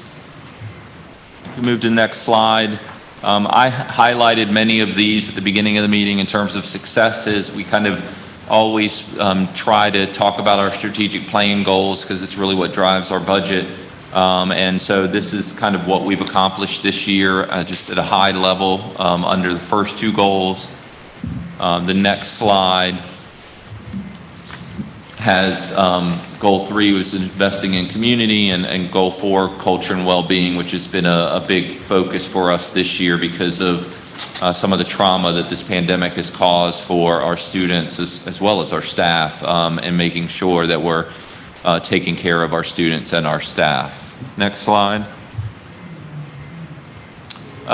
We also show staffing levels because obviously that's a big driver. At 84% of our budget is salaries and benefits. So we've included here some historical data about our staff, teachers that are general education, special education, paraprofessionals, and then total staff. We also included a note on the far right side that shows CARES Act funded positions because we were basically running 2 educational systems this year, one face-to-face, one virtual. We were able to leverage the CARES Act funding and fund positions at both teacher, paraprofessional level, some bus drivers or bus assistants, and other staff members. Those positions will go away because CARES Act funding is going away, but that's what our staffing levels are. The next slide has enrollment. Our enrollment saw a dip this year, as probably you've seen in headlines across the state. All divisions have seen. Saw a number of rising kindergartners who chose to wait a year to enter kindergarten due to the uncertainty and some fear in the pandemic. The state is forecasting us to have an increase next year of 4128. Personally, I think that's a shot in the dark and something that we're going to be watching very carefully. I've already been contacted by half a dozen families that chose not to enroll kindergartners this year that have said they're enrolling them this coming year. So I think our enrollment's going to be higher than that, but that's the number that we're working off of as far as the budget is concerned. Class sizes, again, we've got, this is for our elementary schools. This has been a very long focus of our school system to maintain good class sizes. We've seen some decrease in those this year. And certainly with our class sizes like they were specifically at the elementary level is one of the reasons we were able to offer a full return of face-to-face instruction, because our numbers were smaller than some of our neighbors, especially the larger ones to the east of us. So that breaks it down by grade level. Next slide has our class size for secondary.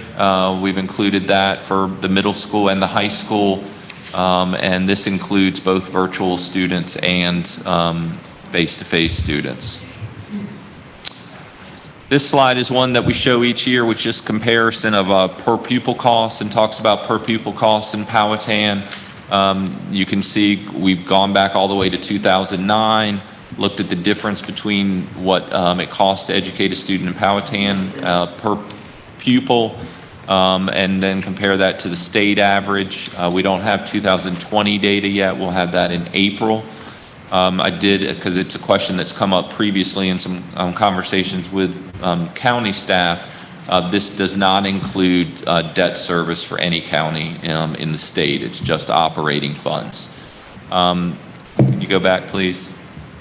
We rank 100 out of 132 school divisions, and then we've had some comparison school divisions, some of our neighbors, as well as a couple school divisions that are similar to us in terms of size, like Louisa and Fluvanna that we included. The school board asked for some county comparisons as well as the state average. The next slide. This is part of our salary study that we do every year or every other year. We updated it this year. This shows kind of some classification of employees all the way from teachers to bus drivers. The 13 school divisions that we compare to are on the left side of that slide. We try to pick a variety. We have some that are our neighbors, some that are similar school size. I mentioned Fluvanna, Louisa, Prince George would be part of that as well. And then also school divisions that we typically lose employees to, and that's Hanover, Henrico, and Richmond, which are the three largest that we lose employees to. You can see what our rank was, and that's an overall rank, and we do compute this for all these classifications on an hourly rate, which is especially important for our bus drivers because bus driver contracts are different in every school division. You can see what our rank was in 18-19, and then what our rank was, or what it is this year, which is one of the impetus in terms of looking at salary increases for our employees. Next slide. I won't talk about this slide because Mr. Cox has already explained it and provided more context, but this was a request from the school board to show kind of how we do in terms of retaining our employees, and when people do turn us down that we think are our top candidates, why do they do it? So, and you can see it's not surprising, salary and benefits are the top reasons why. We included this information. Again, this is, and this is something I know the county struggles with as well, is major budget increases, and many of those are mandated. The increases in VRS contributions by the employers that affect both of us are on the left side.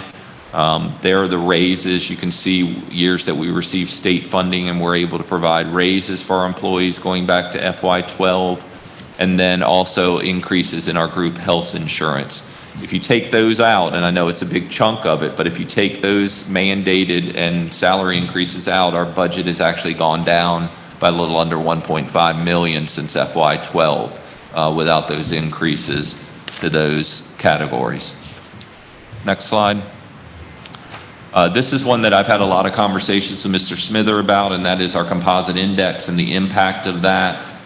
You can see that in each biennium since the FY16 biennium, our composite index has gone up. That means we get less money comparatively from the state because the state is calculating that the locality has a greater capacity to fund its education system.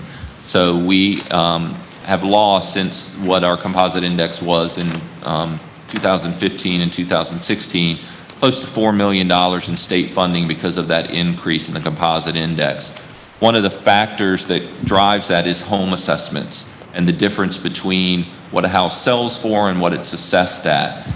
So going to a yearly assessment, which I know is something that I've advocated for with Mr. Smither, is something that I think could help mitigate this composite index increases in the future. We're unfortunately stuck for this upcoming biennium. I think they issue that in November based on home prices now and other factors. That's not the only factor, but it is something that we could hopefully address in the future. This is the information that we had as of when we published this agenda on Thursday. We included the local county revenue. That was the county administrator's recommended transfer at the beginning of the process. That's the 24 million number. The state revenue number is the final number from the past budget in the General Assembly, and then our local and federal revenues. I will point out that we've always based our budget based on what the county administrator's recommended transfer is. Since I've been here, we never asked for additional funding from the county beyond what the county administrator has recommended. So we'll certainly work within those parameters this year as we've done throughout this process. Then we have expenditure summary. We had 6 positions originally in our budget. We've narrowed that down to 3 and taken those dollars and put it towards the compression issue that we've talked about a lot. One of these positions is mandated by the state SOQs. That's a school counselor position that we have to do in order to be in compliance with the standards of quality. We also have 2 positions that were not filled last year as we attempted to balance our budget. A bookkeeper position at Powhatan Elementary, we've been filling that internally, and they've had less help at Powhatan Elementary, and we've been working with our central office staff to go over there daily and take care of their bookkeeping needs. And then we didn't fill the director of transportation. Brian Bartlett has been filling that role, as well as the role of supervising the bus shop. This year he is worn out, has let us know he's not interested in doing that next year, and he wants to go back to his previous position. So we've talked to him and with Mr. Johns, and we're recommending a assistant director of transportation, which will save us some money based on or versus what we had previously before this year. And then by far the biggest expenditure highlight and priority is that the increase for our employees plus the targeted increases on the teacher salary scale to address compression that we've talked about previously. That's that was showing us in balance when we had the previous dollars for the local contribution, but that just shows where we are. Thankful we don't have a rate increase in health insurance this year, and that's just a summary of revenues and expenditures. I think that is it. I'm happy to answer any questions boards may have. Excuse me, Madam Chair, Yes, ma'am. we need a 5-minute restroom break, please. Okay. Thank you.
If we could gather back, Madam Chair, are you there? Or? You know it.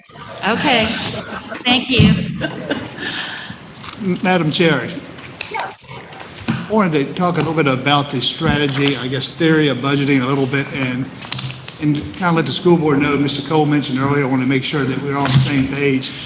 The numbers that I showed earlier was just two different ways of budget strategy. We looked at one point, building a $49 million budget and backing into how much the county funding would be.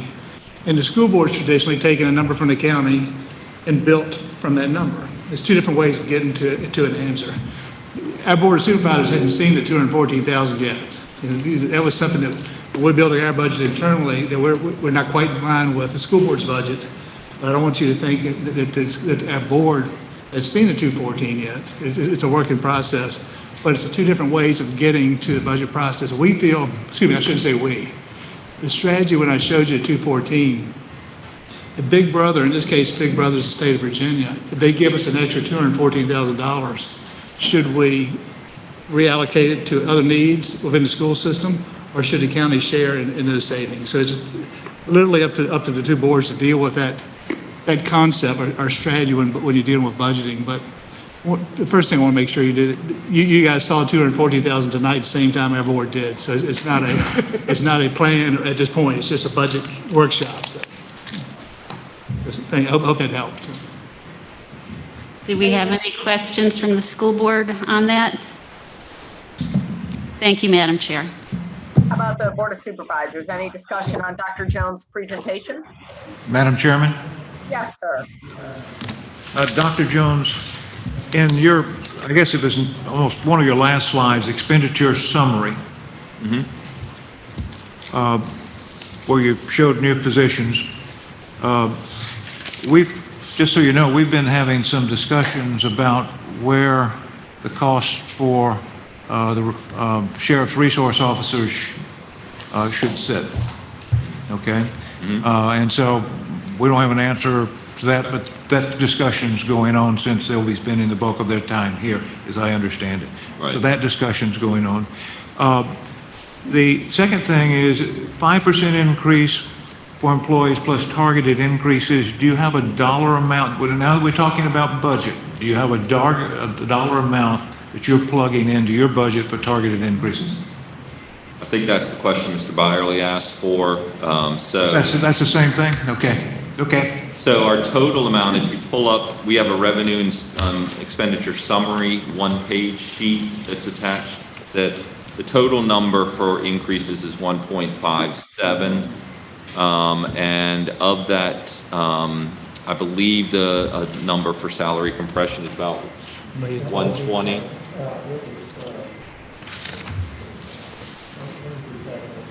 Mr. Johns has got his calculator out, so we'll get you the answer in a minute.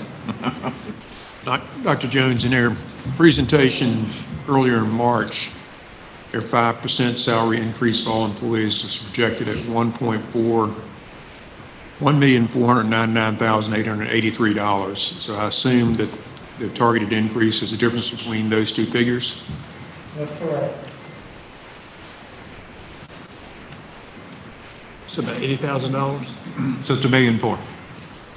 Yeah, it's about $100,000, a little less than 100,000.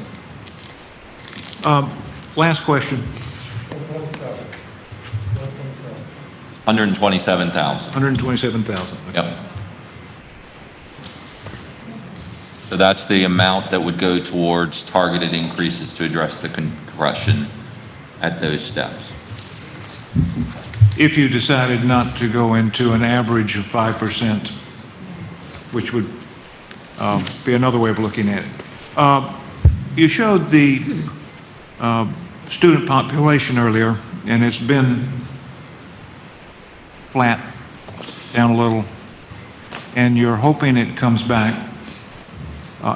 If it doesn't, at what point do you start dealing with, wow, fewer students, we need fewer teachers, or fewer something?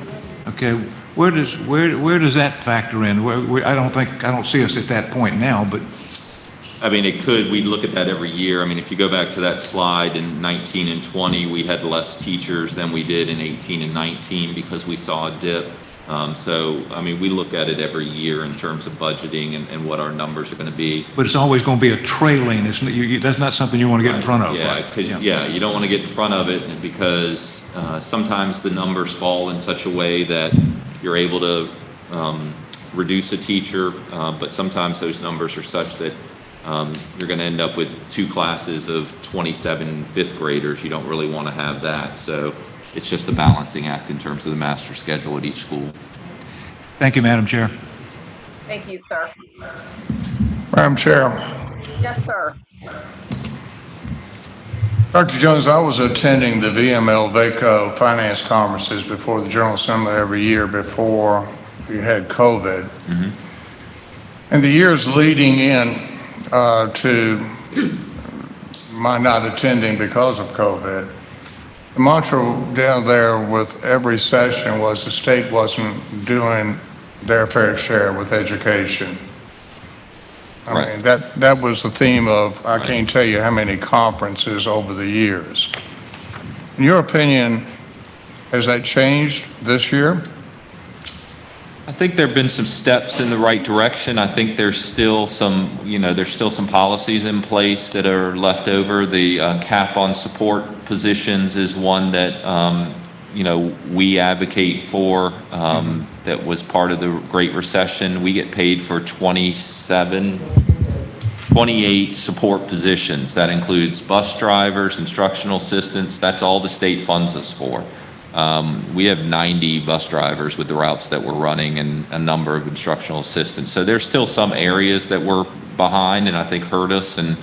But certainly I think the 5% raise money that the state has provided has been good. The raises, does that cover all employees or does that cover just the standards of quality? Just standards of quality. So it's 62% of our staff. And I'm glad you said that because you and I have had this conversation, before. It's important for the people in the county to understand. One of the things that used to really get me upset was when a certain political party would come out and announce we found money in the budget for a 2% raise. They found money for a 2% raise for the standards of quality, which, as you said, is only 60-some% of your employees, which meant that the county had to come up with the rest. And then, according to the composite index, which has continued to go up and decrementing the amount of money we're getting from the state, we would have to put up more of a share to pull down the state money. So when we talk about, the raises that the General Assembly are giving, make no mistake about it, we're having to contribute to draw down that money to do the raise. And again, because of the way the composite index, computes how much we have to put up, we've been having to put up more. And then again, we've had to cover the things that the state's pulled back on here locally so that y'all guys can do what you need to do. That's 100% correct. Thank you, sir. Yep. Madam Chair. Yes. Mr. Williams, that's what I was going to suggest. I know it's a little early, but possibly the 2 boards could have for their next legislative agenda would be to make some kind of, motion that be addressed. That if you're going to say that you're going to give teachers a raise or whatever, that you need to back it up with the money. The total amount. Madam Chair. Mrs. Smith. When we met with Delegate Ware and Senator Hashmead, I pointed that out in my closing comments and or questions, and Mr. Ware very quickly addressed the issue that the percentage of coverage had been steadily increasing. They knew they weren't there yet, but it had gotten better. And even though better is always good, we'd like to see it 100%. Will we ever get there? I don't know. Probably not in my lifetime, but there's always hope. Thank you. Well, Mrs. Smith, yeah, that's why I'm thinking if maybe we put it as a legislative thing, that would give more attention to the problem. Thank you. Anybody else? Madam Chair. Mr. Walters? Dr. Jones, on slide, this is 9, you do 13 school divisions that we compare ourselves to for purposes of this salary study. Do you know at this point what they're recommending, what their school boards are recommending to their respective boards of supervisors or councils in terms of pay compensation increases? I don't. I've had conversation with most of those superintendents, and most of them are doing 5% or more because of the late nature of when this state money came through.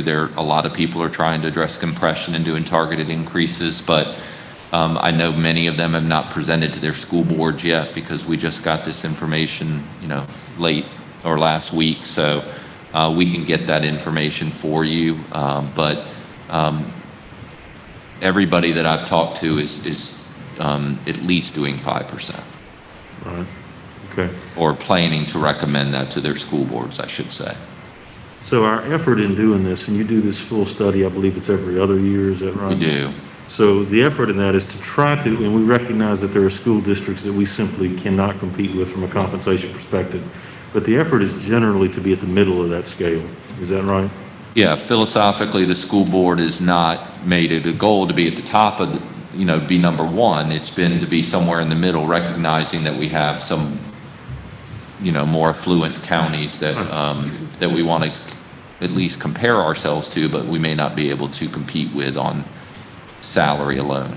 Right, and that's an effort to be reasonable in terms of these comparators, their compensation, the budgets they have available to them, that sort of thing, in addition to a variety of other factors. Right. So if the majority of these districts, if it's your thought that they're going to give a 5% increase, which is the amount from the General Assembly, I mean, it seems reasonable that would have an impact on our standing for some of these other positions if we do what we've talked about in terms of using the average 5% without the targeted increases. It would have an effect of lowering our ranking in some of these categories. It would appear. Yes, I would say that's a safe assumption. Okay. And we can certainly discuss that, and I don't disagree with Mr. Cox's information. I can't speak to the numbers, but I suspect they're probably accurate. And I think that is laudable, the fact that we have such a high retention level. It's equally important that we have such a low number of people who have declined the offers that we've made. But I think the fact that that's good, we should recognize that and be happy about that. I don't think what we want to do, though, is create a circumstance where we push ourselves down on this scale in comparison to the other districts that are here. And I know we're simply having discussions tonight, and that's important in terms of how to finalize this budget process. But I do think the school board needs to be mindful of that in terms of how we approach it.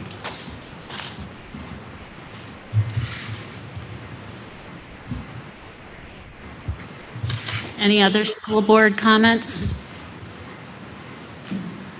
Any question from Board of Supervisors? Madam Chair, Mike Byerly. Yes, sir. As I look at these charts that you've got and how I don't know, that if you're doing this every other year, from what I understand, I couldn't understand everything that Mr. Walters was saying, but you're using these 13 divisions and you're saying that Powhatan ranks number 9 in 2021 out of the 13 in regards to teachers. And then instructional assistants, secondary principals, elementary principals, all 10, secondary assistant principal 12, elementary assistant principal 12, and then bus drivers. We must be paying them pretty good, huh? Or where we want to be with that Right. class alone, yeah. The middle of the range is where you want to be. You're not, as Mr. Williams has said, we can't compete with the big four. I mean, I've looked at the big four and, the comment that Chesterfield gave $10 million. Well, Chesterfield's proposed budget's only $759 million. We're just not in that league or level. I think that when I look at the attrition or retention or people that turn down job offers, I think we're doing a great job in recruiting and getting people here and keeping people here. And understand that, money's what usually talks. I get that. When you did the cost comparison per pupil, you used Buckingham, Fluvanna, Goochland, Louisa, Powhatan, and the state average. But you didn't use those big four. And when you look at the big four, even if you get into Prince George and Amelia, the cost per student in Powhatan is $11,141. But in all of those localities, you get Chesterfield's $10,400, Henrico's $10,400, Hanover's $10,600, Prince George $10,600, Amelia $10,200. What is it that keeps us from being in that range? I think on per pupil cost, there's a couple factors. One, it's very difficult to compare a rural division such as we are with a suburban urban division just because of the economy of scale of transportation and those things. It makes it very, very difficult. So that's why we don't include those divisions as a comparison. We could have easily put Amelia on there. Prince George, there are others that we could have put on there. We just picked the ones that are, like I said, that are closer to us, and we picked a couple that are pretty similar to us demographically in Louisa and Fluvanna. But there are others we could have chosen. And we're well below Richmond, because Richmond's $14,633. In another chart that I looked at in talking, I've made myself pretty clear that I'm like the teachers and they need to be compensated, in the 5% number, I don't have a problem with it, I can tell you that. But when I look at another chart that I think was distributed to you all last week from Ms. Mead, that has VDOE numbers, the FY19 actual numbers, it shows that Powhatan County, for FY19 actual average number, out of the 13 jurisdictions or localities you're talking about, school divisions, I guess, we're second at $58,402, and Richmond's at $63,161. So we seem to be doing pretty good on the averages there. I'm sorry, I remember Ms. Mead passed it out. I don't have that in front of me, so I don't know what number you're referring to. The chart comes from the Virginia Department of Education 2019-2020 Teacher Salary Surveys, virginia.gov. It was produced by the State Superintendent of Instruction, Dr. Lane. You know him, right? Yes, sir, I know him. Thought so. But again, that average teacher salary, Yeah. I don't know what that number is. Okay. And the starting teacher salary in 2019 to 2020, Powhatan looks to rank 8 out of those at $45,063, right?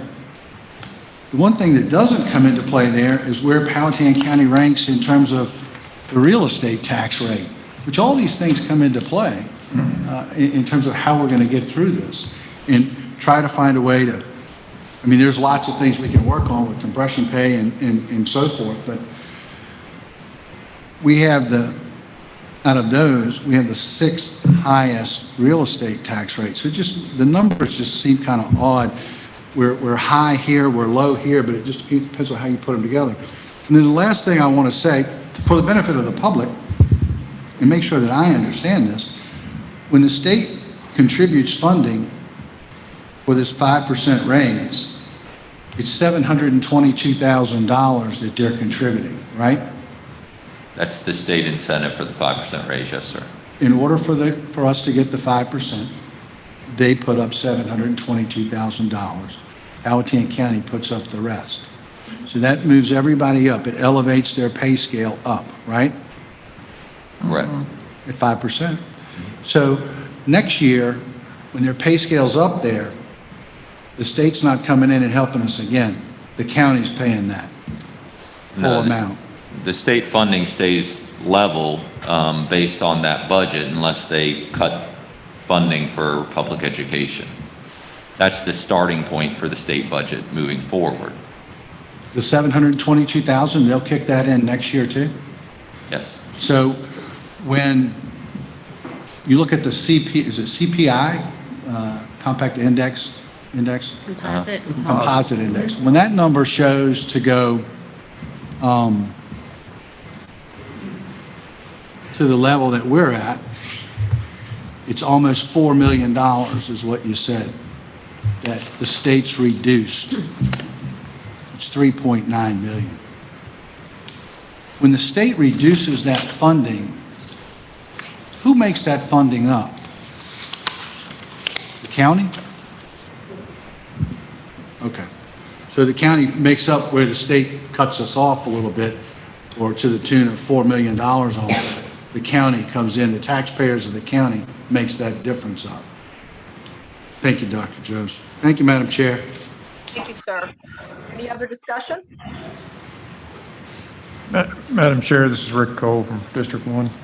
Mr. Cole? Thank you. Yeah, Mr. Burley, I looked at the data that Ms. Mead gave us last week, and I agree with you that it does look different we present. You know, and I can't figure out, and I need to ask DOE, how they came up with that average salary. Because if you look deeper in that document, and look at the individual schools in Powhatan County, there is none of the individual schools in Powhatan County approach $58,000 for an average salary. So it's baffling to me how the state can say that our average teacher salary is $58,000. When I look at Powhatan High School's average salary, I look at Flat Rock's average salary, I look at Pocahontas Elementary School's average salary, and look at Powhatan Middle School's average salary, all of those are down around 51, 52. So once again, I'm going to ask the question how they arrived at that figure. They must be using the same formula for every division, but nonetheless, I don't think it's an accurate picture of teacher salaries. It may be an accurate picture of everybody's salary averaged together. That's my guess, but until I get DOE answer from DOE, I don't know. You know, so it's a good question.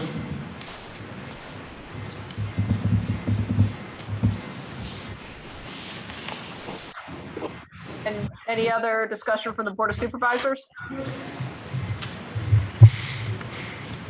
All righty. If not, do you want to move on? Dr. Jones, I believe you are on for item D as well. Yeah, I think this item, the school board asked that this item be included to just confirm that the discussion that we had on June 11th of last year about the Capital Maintenance Reserve Fund having a one-year suspension to establish the fund we're going to talk about next, that this fund would go back into place for this coming fiscal year. So that was just a question I think the school board had and wanted to clarify in front of both boards. Any Board of Supervisors comments, or Mr. Smither, would you like here to weigh in? No comment. No comment. I believe, yes, I can answer for myself, Dr. Jones. Yes, I believe that we are going back to the standard capital maintenance reserve policy. Okay. Dr. Jones, I had talked with you personally before we made the decision. This was proposed at a joint meeting back in March a year ago, and it was always my intention, as well as the board's, that this was a one-year exception. As you pointed out, you know, last year was anomalous. You know, you had a huge amount of money left over at the end of the year because the government closed schools the last quarter. So now, as you pointed out, we've returned to some sense of normalcy in our budget. Right. So, yes, so this was a one-year exception only, so it's back in force as far as I'm concerned. Thank you. Thank you. All right. Any other board comments? Madam Chair. Yes. Mike Byerly. So do we need to establish a new resolution for that? I think the resolution that, as I recall, stated that it was just for 1 year for just FY '20, but we can go back and check. I can get with Mr. Smither on that. And if need be, we can fix that. Okay. Yes. Thank you. Thank you. Moving on, the next item, Mr. Smither, I believe that is you. Thank you, Madam Chair. Members of the board and supervisors and school board, last June, when the board created the Revenue Stabilization Fund, we pledged to create a policy to present back to the school board at a later date. And I got to apologize to you that we didn't put it on the agenda on the first 2 joint meetings we've had together. But we do have the policy created, and we've got a copy of it in your agenda. It does do basically 3 things. It creates a 3% reserve that is designed to help us in a rainy day or unfortunate budget environment. It allows us to take the second half of the year and look at our forecasted revenues and see if we're anticipating a drop by 1.5%. Or we can look into the future year and see if real estate assessments are anticipated to drop by 3%. If one of those 2 events occurs, we can reach into the reserve fund and up to 50% of that amount in the fund. And if we dip into the fund, we have to turn around and replenish the fund within the next 3 years. So I just want to apologize that we took us 3 meetings to get that back to you so you could understand it. You probably have seen it before, but I want to make sure that you fully had a chance to see the policy. If you have any questions, I'll be glad to answer them. Okay, Madam Chair. Okay, so just a little bit of a review. So if I recall, we had the Goochland policy is the one that was shared with us on June 11th when we had our joint meeting and with both boards, and that was the example, right? Okay, and so you're saying, so then the staff was supposed to get together and create the policy for Powhatan? Right. Okay, so this is the policy you're talking about? It is. Okay, all right, so that's what we wanted to be clear on. Thank you. Thank you. Madam Chair, Yes, sir. one caveat. This is a revenue stabilization reserve policy which the board has yet to adopt and must adopt before it become financial policy for the county. Okay. Okay. We've looked at it, okay, we talked about it, but we still have to make a resolution. Fair enough. But this is what we want to do. And Mr. Cox is exactly correct. But let me say something. You know, I think it needs to be said. I'd like to thank y'all for what you did. Now, some of us remember back on March 15th, it was a Sunday afternoon. I see Dr. Jones nodding his head up and down.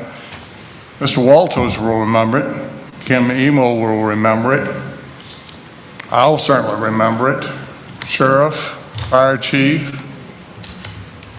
We were all there in the basement of the village building in the Emergency Operations Center with Kurt Nellis. And we were going around the table. I had called the meeting. I was chairman of the board at that time because I thought it was important. The sequence of events were happening so fast, and we had a school board meeting, a joint meeting scheduled for Monday night. Remember, Joe? And one of the first things we discussed was the efficacy of going forward or canceling that meeting. I don't think we didn't spend a whole lot of time on that discussion. But what came through in that meeting was every one of us committed to doing whatever we needed to do to get through this. And that was really refreshing, leaving that room that day and having Kurt Nellis overview the emergency operations plan as emergency coordinator and having him explain what a well thought out plan we had to put in place at a time of absolute crisis.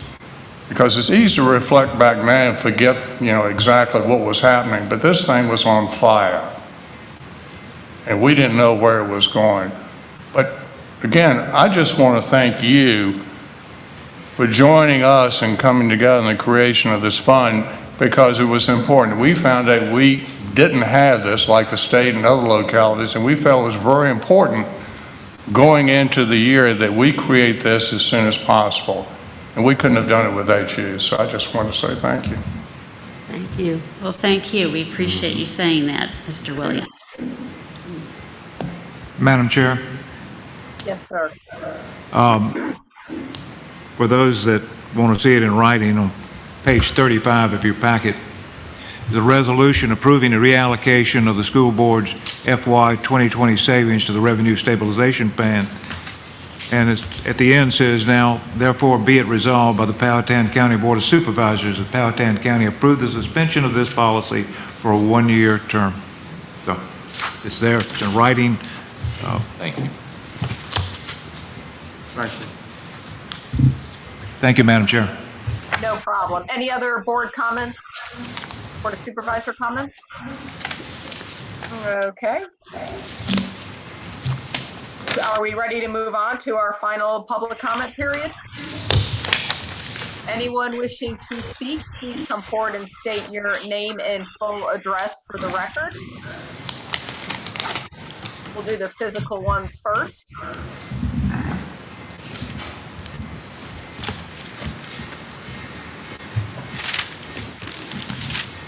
Good evening, Brooks Bradbury Smith, 3548 Richards Run. Y'all have given us a lot to think about tonight.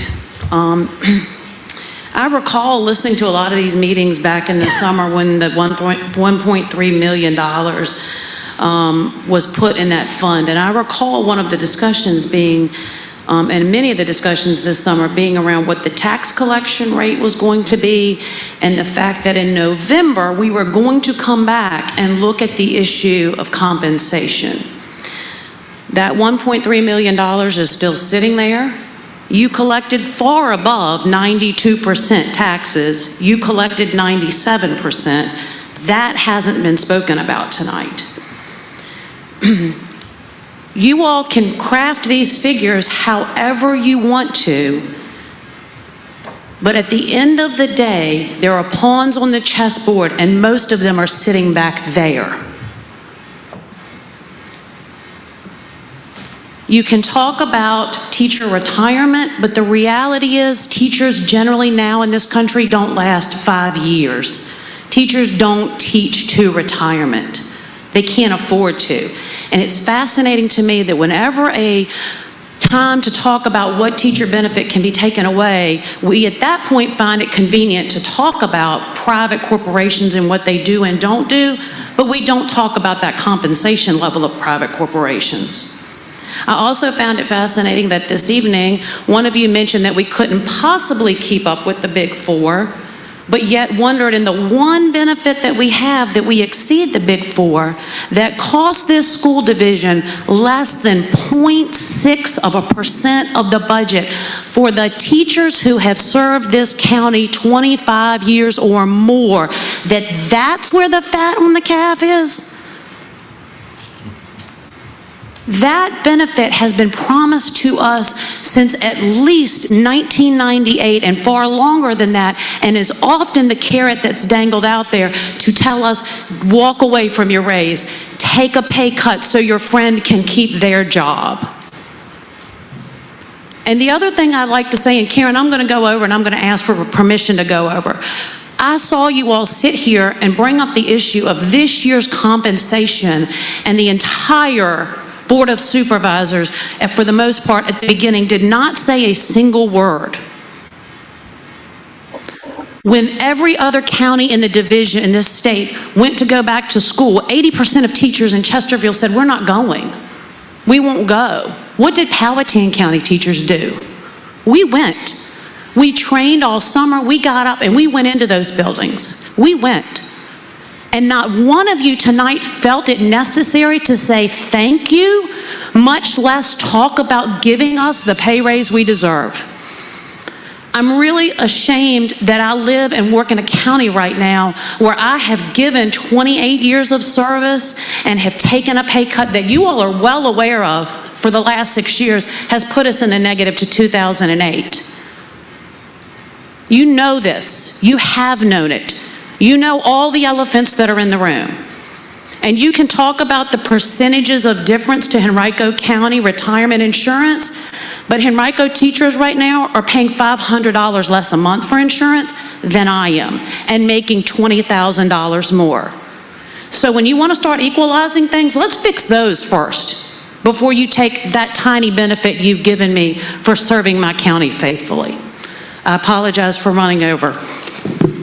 Thank you, ma'am. Anyone else wishing to speak?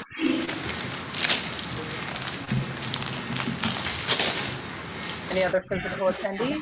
There's one. Sorry, it's hard to see from this angle. That's okay. Good evening. Nicholas Sneed, 3710 Maidens Road. Madam Chair, good evening to you, joining us virtually.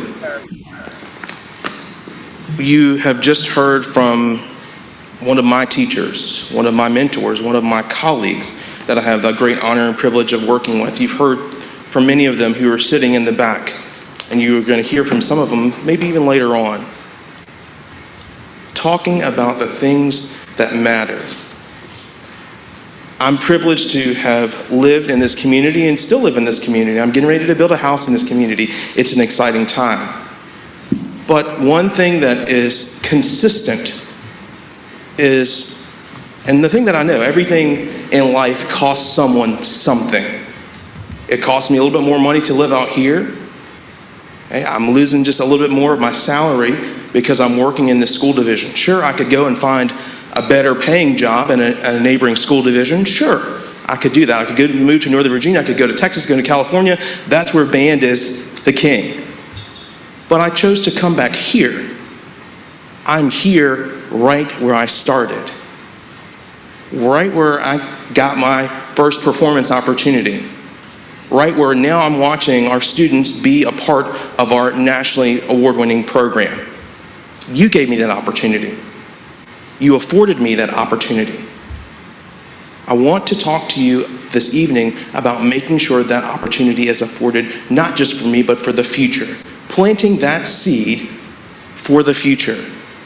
I need you to make sure that you can give these teachers their flowers while they're still able to receive them. I need for you to make sure and understand that you need people like me, people who are going to come back into their communities and want to work here. That's what you need. We've talked a lot about all the things of going on wrong in the world, but that is what's going on right. 81% have come back, didn't complain, they did it thanklessly. Thank you. Those are two words that we need to say more often.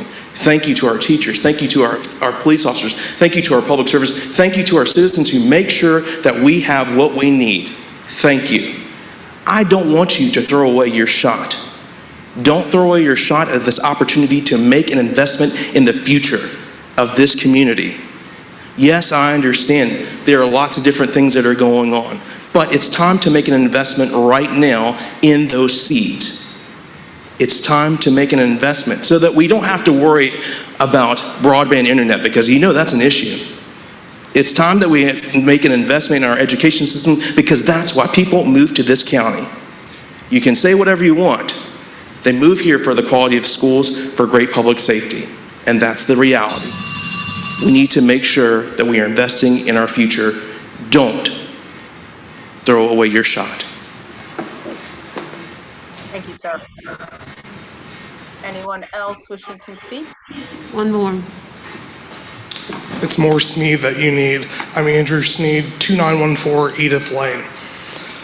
Will Nichols, who appears in the Crossroad 4 commercials, tells us every week in his mismatched suits, don't tell me what you can't do, tell me what you can do. And that is our theme tonight, that there's an opportunity for you to do something great.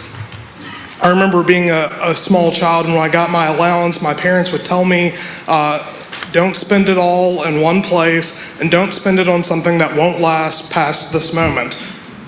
They told me that my budget, how I handled that money, reflected my values. Am I only about this moment, or am I thinking about the future? And you have the opportunity to demonstrate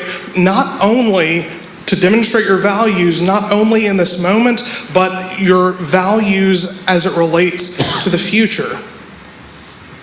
Are your values hope and optimism and joy for what tomorrow can bring? Or is it simply about cutting some things that we don't really need to cut right now? So prior to COVID, I was preparing for a trip out of the country, and I wanted to get used to the metric system. So I changed my scale to kilograms. Well, there's a 1 in front of that number and not so much in front of the pounds. So I made those numbers work for me. But the truth has remained the same. If you consider the truth of the matter, teachers do not make enough money. Teachers, and we're not going to quantify that, and that's not something that you can change. That's a societal change that will come hopefully one day, but it can begin here and it can begin now, that we demonstrate a commitment to the people who have demonstrated a commitment to your children, a commitment to this community, a commitment to the best, brightest, and most beautiful hope for our future. That's what you have an opportunity to demonstrate in everything that you do this evening.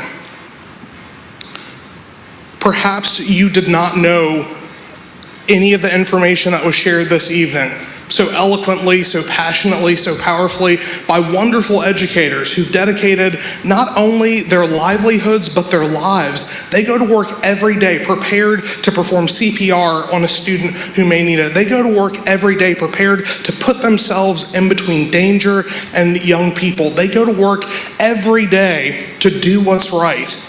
Not only for this moment, but for a lifetime. And I invite you to make a choice in this moment to do the best that you can by the people who are doing the best they can for everyone every day. That this not be a moment, but this become a movement. That this be the opportunity to compensate educators, that this be an opportunity to demonstrate. I don't want you to say thank you, I want you to show thank you. Thank you. Thank you, sir. Any other attendees? If not, I do see we have one remote. Yes, sir. Mr. Timberlake, would you like to join us remotely?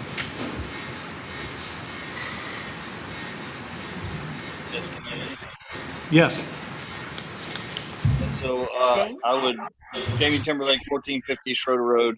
I would like to thank Mr. Byerly for respectfully pointing out that everything you've heard tonight from the teachers, which I echo, is the exact same thing for not only constitutional officers, Mr. Cox, but for the entire county. So that would be my first point. The second point would be I appreciate Mr. Johns and Mr. Jones's slide that shows the composite index and how it has dollar amounts that have actually affected us. I've been a proponent of annual in-house assessments since 2008. And in the term of about $300,000 a year or less, past boards of supervisors have not wanted to look at that as a line item budget that they were spending. But if we do that math, I think it real quickly shows that we've lost $3 million by not doing it, or almost $4 million. The $300,000 in a few years would have, or even half that. That's the worst case scenario. I think you can do it for cheaper than that. I know you can in my office. But I appreciate that being put in a slide so that we could look at how that has affected us in not doing a good job for the citizens, not taxing them earlier, as Mr. Cox refers to it. It is taxing them fairly and more equally on their fair market value, which the state rewards you for. It does not punish you. It punishes you for not doing it in a timely manner. I've forgotten what my third comment was, but I appreciate a lot of the dialogue that happened tonight, and just echo once again as I trot up here, that the same exact things can be said for the county employees. And we haven't seen a nice chart from our county administrator showing how far our compensation is off, which we have been promised for months now.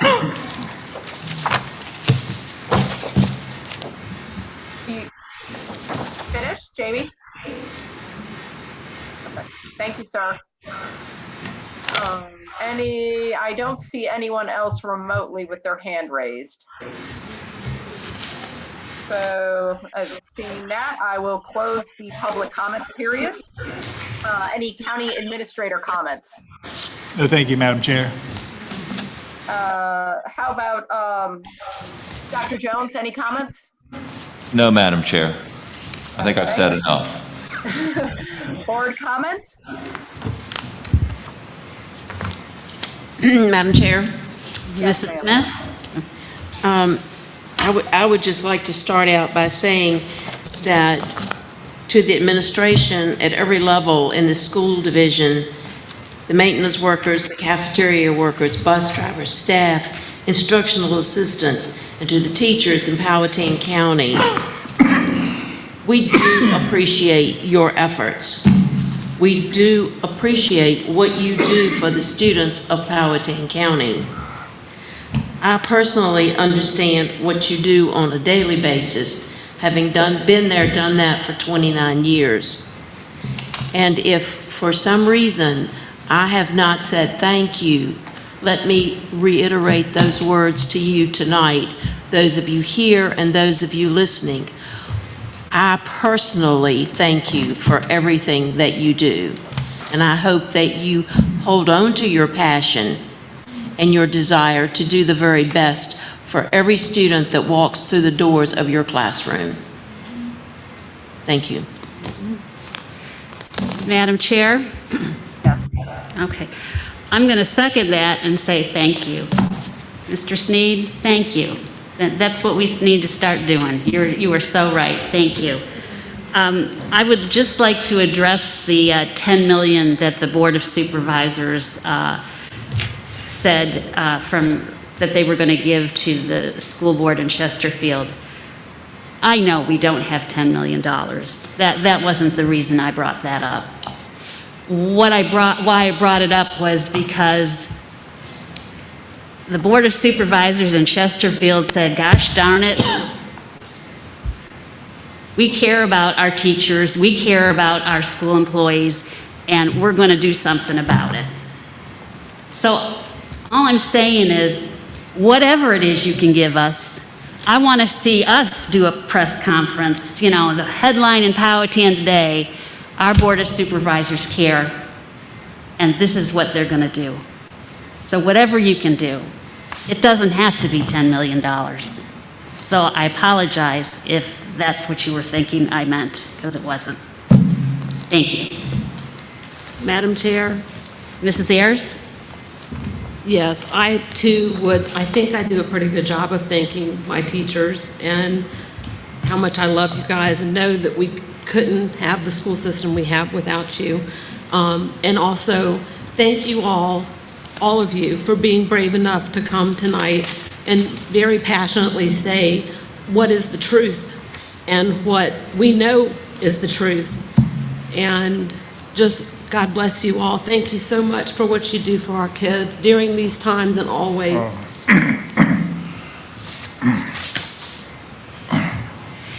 Any other school board comments? Any Board of Supervisor comments? Seeing none, that's it. I will adjourn the meeting. Okay, ready, Mr. Byerly? Yeah.